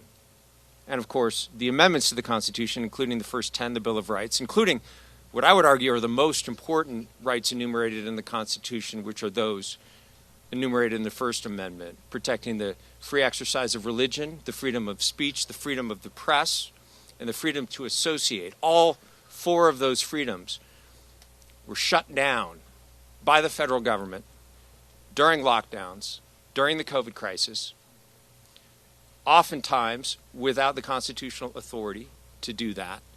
And when people stood up and raised their hand and said, wait a minute, this is wrong, wait a minute, this is harming people, this is actually killing people, they were not allowed to speak. So we're here to try to get some redress, to ask the court to intervene and tell the government, no, you cannot bully the social media platforms, you cannot coerce them, you cannot strong-arm them or jawbone them to do your bidding. Now, as my co-plaintiff a few moments ago, Jay Bhattacharya, pointed out to the press, much, perhaps even most of the speech that was censored was true. And people died as a result of that, right? And that is absolutely true. The people listed here were speaking the truth, and that's why they were censored. But it's important for purposes of our legal argument and for all Americans to understand that we don't have to establish that speech that was censored was true. We simply have to establish that it was Americans exercising their right to voice their own viewpoints. We have the right to make mistakes. We have the right to be wrong. We have the right to change our mind. This is how public discourse works. The Constitution makes it absolutely clear that the government's job is not to draw the line between true and false speech, not to police speech according to its own lights. The government's only job is to draw the line between legal and illegal speech. And the courts have very narrowly defined a small number of areas that are not constitutionally protected when it comes to speech. Things like direct incitement to physical violence, things like child pornography. This is not constitutionally protected speech. But you could count on one hand the number of things that fit into that category. And the injunction against the government from the district court and from the circuit court clearly carves out those exceptions. Yeah, the FBI can intervene if the speech is illegal or criminal, right? But outside of that tiny subset of things where the government can pick up the phone and call Facebook, the government is not allowed to pressure social media companies to suppress constitutionally protected speech of all Americans. The government's job is not to decide what is true and what is false. If we give them that power, they will use it mostly to suppress true speech. False speech is easy to answer. You just explain the truth and you make your arguments publicly. The reason they censored was because the things that we were saying were threatening to their power, were threatening to their interests, were threatening to their preferred policies, were embarrassing because they were wrong and we were right on things like the harms of lockdowns, on things like natural immunity, on things like the risks and benefits and safety issues with the COVID vaccines. They were wrong and we were right. And so they tried to get us fired. And when that didn't work, it worked in some cases. I lost my job at the University of California after challenging their vaccine mandate in federal court. When that didn't work, and that didn't shut us up, and we went to the social media platforms, and we went to the publications, and we went to the journalists who had honesty and integrity to make our case, then they tried to suppress our speech. This is the seedbed of totalitarianism. If you think that this sounds overblown, consider this. There's a political philosopher named Eric Voegelin who studied the 20th century totalitarianisms. He looked at Soviet communism, Nazism, Italian fascism, and he said the common feature of all these totalitarian regimes is not concentration camps, it's not, barbed wire fences, it's not men in jackboots, secret police, it's not mass surveillance. We have some of those things, including mass surveillance here today. He said, as horrifying as all those things are, he said the common feature of all totalitarian regimes is the prohibition of questions. The regime monopolizes what counts as rationality, what counts as knowledge, what counts as quote-unquote truth according to their ideology. And anyone who raises their hand and asks any inconvenient questions, are these vaccines really safe? Is that election method really secure? And does it have integrity? What about natural immunity? What about basic biology 101 and immunology 101? Anyone who raises their hand and asks an inconvenient question, the totalitarian regime simply places outside the realm of polite conversation. You go over here and shut up. And if you don't shut up, then we'll lock you up. Then we'll put you in the concentration camp. Right? That's where things always begin. The prohibition of questions, the prohibition of speech, the prohibition of any challenges to the reigning ideology. And the rest of the totalitarian apparatus then follows inevitably from that. That's why this case is so important. That's why this issue of free speech is so important. And it should be important not just to the medical freedom movement, but to any citizen of the United States, because if they can do it on issues related to public health, if they could do it on issues related to the elections, they could do it on anything. And in fact, the documents that we got on discovery in our case indicate that they were starting to do it on anything and everything, right? So the 5 agencies named in the injunction, the White House, the CDC, the FBI, the Surgeon General, and CISA, were not the only agencies named as defendants. It turns out we have evidence now that the Department of Treasury was censoring information, people challenging the government's monetary policy. The State Department was censoring information and speech of constitutionally protected speech of Americans who were criticizing our foreign policy, whether it was the withdrawal from Afghanistan or the war in Ukraine or whatever. They were censoring on abortion. They were censoring on gender ideology. Take any lightning rod, debated, contested question in American public life, the federal government had its thumb on the scale and was trying to suppress and censor the speech of ordinary Americans. This censorship industrial complex has grown to massive proportions. I'm hoping that the Supreme Court will do the right thing in this case. If you want to hear a little bit about the oral arguments, I can speak to what happened in the court an hour ago. But the justices need to, I think, recognize the nature and scope of what's going on, uphold the injunction against the government. It will be a good first step in dismantling this censorship leviathan. But to fully dismantle it, it's going to take political will, and it's going to take informed Americans. So all of us, every person here, has a role in helping to educate others, share information on platforms that are not censoring it. Find ways, get creative. We need tech people to get creative. We need journalists to be daring. We need communications people to figure out how to disseminate information and get around the social media censorship. We need all kinds of people sharing print, written information, conversations, one-on-one conversations around the water cooler, sharing information with your family and friends about the nature of what's happening and why it's such a threat to our democracy. Thank you all for being here.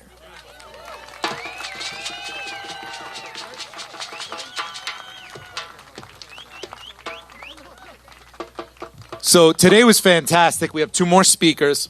The highlight of my day was that I got to give Dr. Aaron Cariati and Dr. Jay Bhattacharya a Teachers for Choice shirt. They're professors. They're still teachers. They're still educators. You could check out Teachers for Choice, teachersforchoice.org.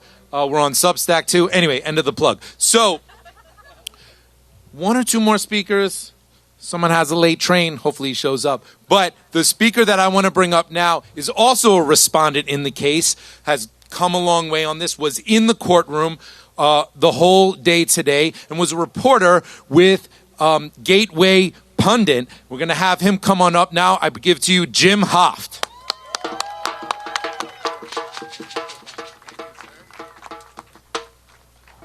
Good morning, everybody. Thanks for coming out. It was a little bit chilly this morning, but I think everybody managed. So just to give you a little background, my name is Jim Hoft. I run the Gateway Pundit website. We've been around since 2004, and we know quite a bit about censorship and shadow banning and all the tricks that the social media giants and the government does to shut down our conversations. And I know that the Children's Health Defense Network is very aware of what's going on, too. I've been in a couple lawsuits where they've invited me to join them, and I'm more than pleased to join Robert Kennedy Jr. in about anything he does. So I wanted to mention, so my family, I come from northern Iowa. Not a lot of people know a lot about northern Iowa. It's pretty remote as you could get in this country, and my relatives came there in the 1800s from Germany and Scotland and Ireland, and my grandfather fought as a Yankee in the Civil War. He fought in 13 different battles to free the slaves and to reunite the Union. My family was always very proud of the fact that they lived in America, where we had the right to practice our religion that we wanted to. We had the right to speak up when we wanted to. We had the right to address the government when we had problems with what they were doing. And so then you go on a couple decades. My family was very active during World War II. They were stationed in Europe and Northern Africa. They were nurses. They were Army men. My father was based out in Montana, where he was training soldiers. And once again, it was America against the Nazism, against the tyranny, against the totalitarianism. Because we knew that we stood for righteousness and we stood for free speech, and we had our rights. We had the Bill of Rights. We had this magnificent Constitution. And so my family was always very proud to be part of this country and to help build this country. So I come from this very remote area of the country, and which brings me to today. We have a website, and we noticed that we're getting our stories shadow banned and blocked. Before the presidential election, we had access to this laptop computer that was Hunter Biden's, and we were putting up stories and some pretty descriptive photos and video that came from the laptop. And these articles were censored and taken down. And people who would retweet them or put them on their Facebook pages, they would have their articles taken down. They'd lose their Facebook page if they put something like that up. We found out a couple years later that it was the government that was behind that. It was the government that was telling the social media giants that this was Russian disinformation. And no, it wasn't. It wasn't disinformation at all. It was factual information, just like we're seeing today with some of these very prestigious doctors who are on this case with me.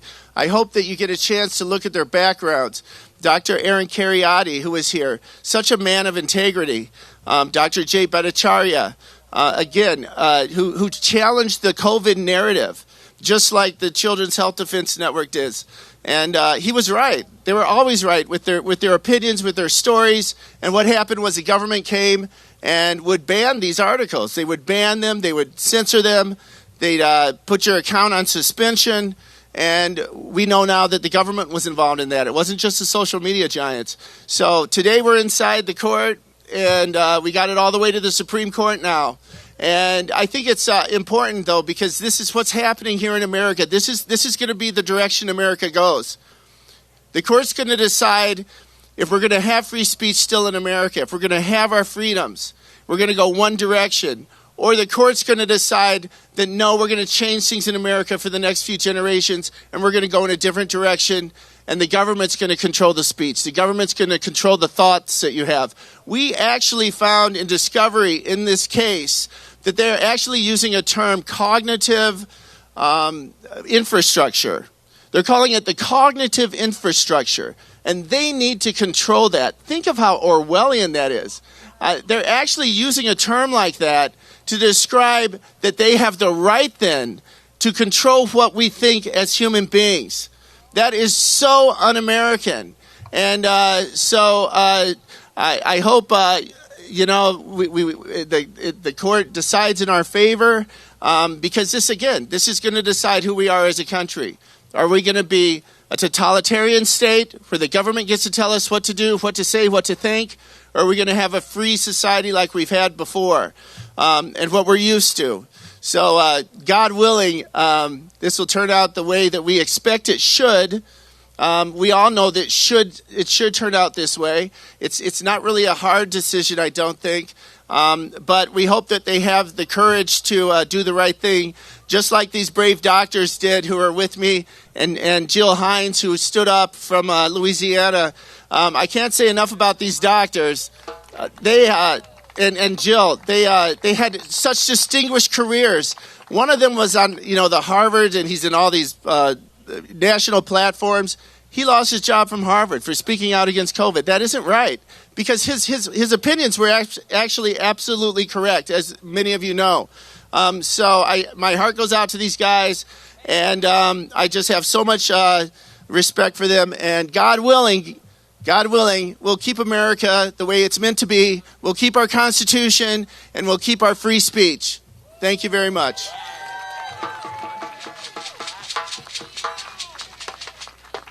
That was great. Jim Hoft. Just a couple of things I want to say. The rally to reclaim free speech does not support nor oppose any candidate for any office anywhere in the country or in the world. Some of the people who sponsored today, to let you know the groups that got your back and that you want to keep an eye on: Children's Health Defense, of course, Autism Action Network, Bravest for Choice, the firefighters from New York City, Brownstone Institute, Creative Destruction Media, Defeat the Mandates, remember them? Remember that? New York's Finest Unfiltered, FLCCC Alliance, Free the People, Gateway Pundit, Health Freedom Louisiana, Health Nuts News, I Can, LiberNet, Meadows Bee Farm, My Kids, My Choice, love that name, New York Freedom Rally, New York Workers for Choice, Stand for Health Freedom, Teachers for Choice, Trial Site News, Vaccine Safety Research Foundation. Give it up for all those organizations. So, the last person I was hoping was going to be here to speak is the great Jeffrey Tucker. Now, Jeffrey is the founder of the Brownstone Institute. And I got to tell you, when all this was happening and phone calls and people want to have a coalition and who's going to sponsor and yada, yada, yada, yada, Jeffrey was like, yes, Brownstone is in.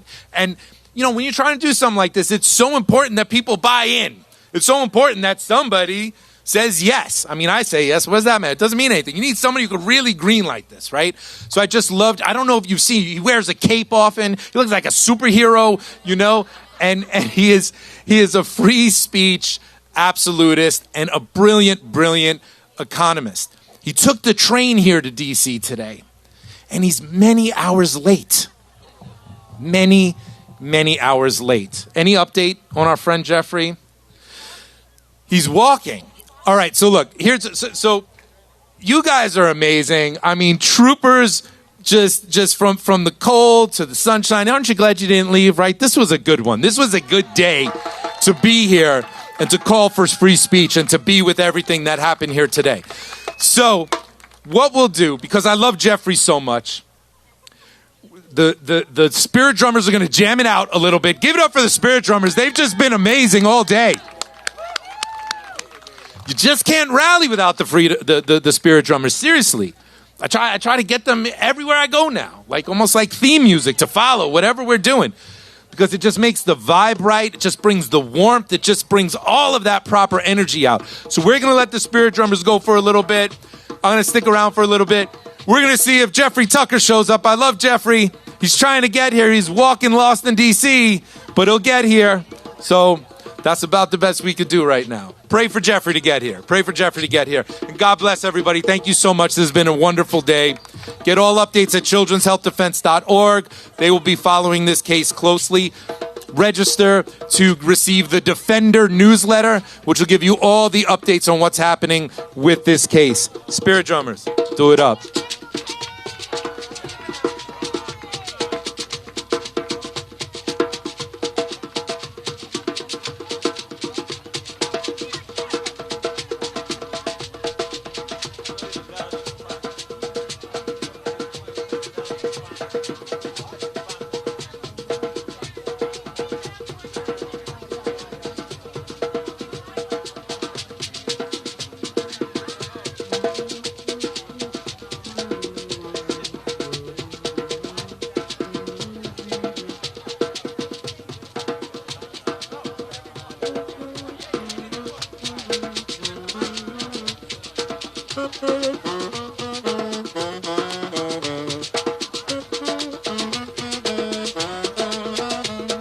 The founders had a different idea. We'd be a free country, and that begins, above all else, with free speech.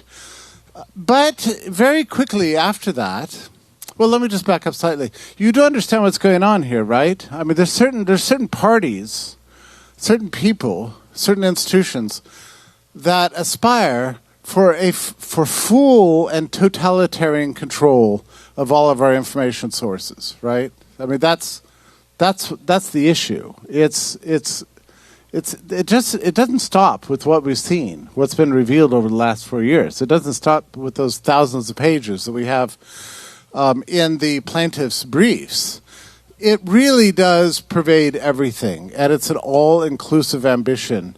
A bad result here today, I'm sorry, my friends, to tell you, would be catastrophic for our freedoms, for free speech, for the internet, for our ability to know things. And tragically, with the internet, you don't know what you don't know. That's one of the worst things about it. I mean, people say to me all the time, are you shocked that more people didn't protest and object to the lockdowns? Well, I used to say, yes, that's very shocking. But now I'm wondering, maybe many more people were speaking out. We just couldn't hear them. You know, I mean, maybe we did behave as Americans should and object to these totalitarian measures that befell us 4 years ago this week. And we just couldn't hear their voices because already the machinery that we call now the censorship industrial complex got to work using a variety of pretenses to control all the technologies and our social media. And they, through a process of, as you know, called switchboarding, you know, outsource their censorship ambitions to various nonprofits and NGOs. And the more we look at it, we realize what some 80 universities, dozens of government agencies, potentially hundreds, were involved, NGOs all over the country, and not just on a national scale, but, and this is what's terrifying, on a global scale. Okay, so this is serious stuff, my friends, very serious.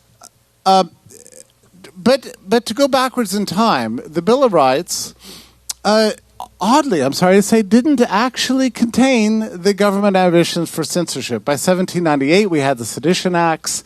That was considered to be outrageous. The party of Thomas Jefferson objected to it, and that swept him into office in 1800 when we thought we were through with those kind of totalitarian, tyrannical actions of despots, not here, not in the United States, but by 1835, most southern states had very strict censorship laws banning you from calling for abolitionism. Right? So we have this kind of problem. It's always been a problem. The tyrants want to control our speech. And the dissidents and the free speakers want to stand up and say, no, we have a First Amendment. Sadly, even though that the 1835 laws in the South were repealed by 1845, by the 1860s, Lincoln himself started cracking down on anti-draft messaging and any kind of pro-Confederate messaging in the 1860s. That finally went away. We had several decades of peace and free speech. But then by World War I, of course, Wilson went after, once again, the editors who were against war. Now, here's the thing that we need to understand. And I could roll forward with this history, but here's the critical thing. The people who want to control speech seize on the technologies, whatever they are. Radio, television, right? That's why the Federal Radio Commission became the Federal Communications Commission, just in case some new technology came along that needed control, which in fact it did, called the TV, right? So, but every time they go after the technologies because that's how information is distributed, right? So it's not. Back in the old days, it wasn't about you and me. It was really about the editors of newspapers. It was about producers of television shows. This is the people who got jailed. This is the people who were targeted by government. And why? Because the ambition of every tyrant from the beginning of time, from time immemorial, is to curate the public mind. Right? To control what we think by giving us only a certain kinds of information so that we arrive at certain conclusions, so that we'll be more loyal subjects to put up with whatever happens after that. That's the goal of controlling the distribution outlets. Now, here's the thing, my friends, just so we understand what's going on. With the invention of the internet, you understand what happened, right? It turned every single citizen, potentially, into an editor, into a content creator, into an influencer, and a person who can have some influence over the curation, some curative power over the public mind, over public opinion. This, I must tell you, early in my career, I thought was what we all wanted. You know, I mean, back in the early days of the internet, oh, Google, we won't do evil things. We'll just give you things to search for in the internet. No, here's Zuckerberg. Here's your platform for speaking to the public. This gives you power. This for once and for the first time in history, we'll have full democratization of information. Isn't that what we all want? Oh, yes. Oh, and get this. We had YouTube. That was going to be like TV, except it was going to be yours. This was the ethos early in the tech period. We hardly remember this now. Hardly remember it because all these companies are siding with the defense inside here. And why? Because they're the big businesses and they're losing market share to the small businesses. And one thing that the experience that we had with Zuckerberg and his threads is we learned that censored venues do not outcompete uncensored venues. That is a problem. So here we have an illustration of how censorship itself has become something of an industrial strategy for big business to crack down on its competition. Do you see how this works? Well, to prevent this kind of thing is precisely why the founders wrote a hardcore First Amendment. This is how we do things in this country, and it will never change. Well, it's been challenged because this is not heaven on earth, and it's being challenged today. And regardless of what happens today, whether it's a perfect result or a catastrophic result, our job is far from done. Because you know what happened over the last 4 years? Maybe this happened to you too. Early in the lockdown days, or maybe you became aware of this before then. But you get a post sort of deboosted, you get your account throttled, or sometimes maybe you would get your account blocked. You think it was a mistake, or somebody was just being overly scrupulous about something. You thought it was like a minor problem. Well, as we've done research on this stuff, and with the FOIA requests, with the court discovery, and so on, what we found out was that this is a vast machine, potentially funded by a trillion some odd dollars. I mean, there are people studying in college right now with the aspiration of entering into the anti-disinformation industry. Right? They're studying to be censors. This is a kind of a field that you go into. So what the justices encountered today, most likely, they never imagined was true, because most of this machinery has been built in secret. It was never announced. It was never voted on by any of our representatives. Never debated in Congress. They just gradually grew and grew and grew and intensified control, with the aspiration of full control of all of our information sources and our ability to speak. It's a problem, my friends. But let me just go back. Whatever happens today, our job is not over. And I can tell you this, even with a perfect result, you know who's going to be charged with enforcing this, right? The injunction? It's the Department of Justice. Do we have a lot of confidence in the Department? Yeah. So it will be a major setback and something to, raise half a glass of champagne to. But in the end, here's what we've learned. It's the public mind, it's citizens' activism, it's people who care, people whose hearts are in it, whose passion is for liberty and for freedom, an uncompromised demand for all sorts of freedoms, no matter the slings and arrows, no matter what comes at you. And that has come at great personal sacrifice to many. To many. Most of my friends today have experienced profound professional disruption of the worst sort. As they say, freedom isn't free. It's costly. But the payoff is huge, and it's going to be necessary. As we leave today, let's remember, if we do nothing, the bad guys are certainly going to win, regardless of what happens in that courtroom today. But an unruly public, a public that demands the truth, a public that demands its rights and will accept no compromise, is a public that's difficult to control. The ruling class right now is, I would say, a little bit demoralized because they did not expect this level of citizen resistance. They did not expect it. They expected us all just to go along. It wasn't part. They had no plan B. It's like, let's control everybody. What if that doesn't work? Oh, don't worry, it'll work fine.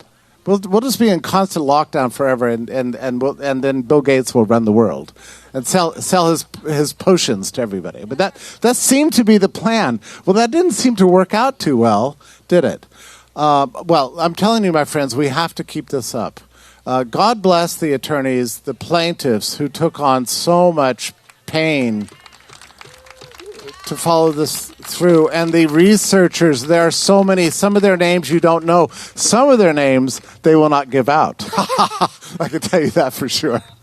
So thank you for being willing to come to Capitol Hill, show your face, and stand with truth. I believe there should be not just this group, but about 1 million others here. There should be so many more, because we're fighting for the rights of all Americans and really all people in the world. So thank you very much for being here today. Keep the faith, my friends. We didn't ask for this battle, but this battle is here. It is with us, and we're going to fight it. We're going to fight it now, next year, and ongoing, and we're not going to relent. It's going to stay this way. This is the life we have chosen. If we do it the right way, we can leave a world that is freer and more secure from the kinds of things that happened to us from 2020 on. Make sure it never happens again, never gets worse, and secure for our children and theirs a future of rights and liberties that they were promised and that they deserve. Thank you very much.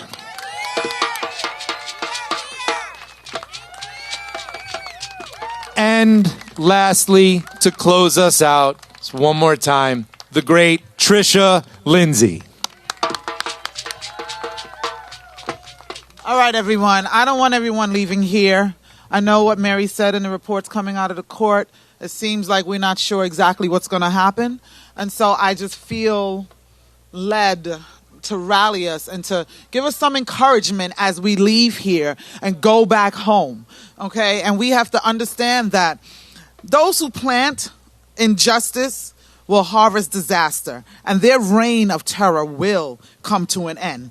They have to. It has to. America is built on the principles of God, whatever you call him, however you worship. And so the people that are in power, quote unquote power, they have to answer to God, because it's God first, then the people, and then the government. And if we remember that, we will ever feel empowered. We will know who to go to when it seems like we're losing.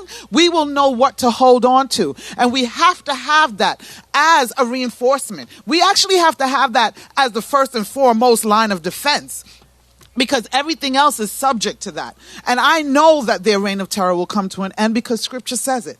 It says our courts oppose the righteous, and justice is nowhere to be found. Truth stumbles in the streets, and honesty has been outlawed. Yes, truth is gone, and anyone who renounces evil is attacked. The Lord looked and was displeased to find there was no justice. He was amazed to see that no one intervened to help the oppressed. So he himself stepped in to save them with his strong arm, and his justice sustained him. He put on righteousness as his body armor and placed a helmet of salvation on his head. He clothed himself with a robe of vengeance and wrapped himself in a cloak of divine passion. He will repay his enemies for their evil deeds. His fury will fall on his foes. He will pay them back even to the ends of the earth. In the west, the people will respect the name of the Lord. In the east, they will glorify him, for he will come like a raging flood tide, driven by the breath of the Lord. The Redeemer will come to Jerusalem to buy back those in Israel who have turned from their sins, says the Lord. And this is my covenant with them, says the Lord. My spirit will not leave them, and neither will these words I have given to you. They will be on your lips and on the lips of your children and on your children's children, children's children forever. I, the Lord, have spoken. I challenge you to leave here with that. Ride high on the fact that God himself is in this fight. We are all here for a time such as this. We have all been called to fight this fight. That's why you're here. That's why your heart is pricked. That's why you feel impassioned, and that's why you travel here. That's why you follow what's going on, because you have been tapped on the shoulder and given a responsibility to fight this fight and to preserve the freedoms that is the basis of what is the great United States of America. So leave here empowered, leave here feeling strong, and know that everything that's going on is to give God glory. Because one thing I've seen in this fight the past few years is the fact that more and more people are talking about God, more and more people are unified. All the lines that have been drawn to separate us have been erased, and circles have been drawn where there once were lines and boxes. And so just know that we will win. We are winning, and that's why this is happening. Thank you.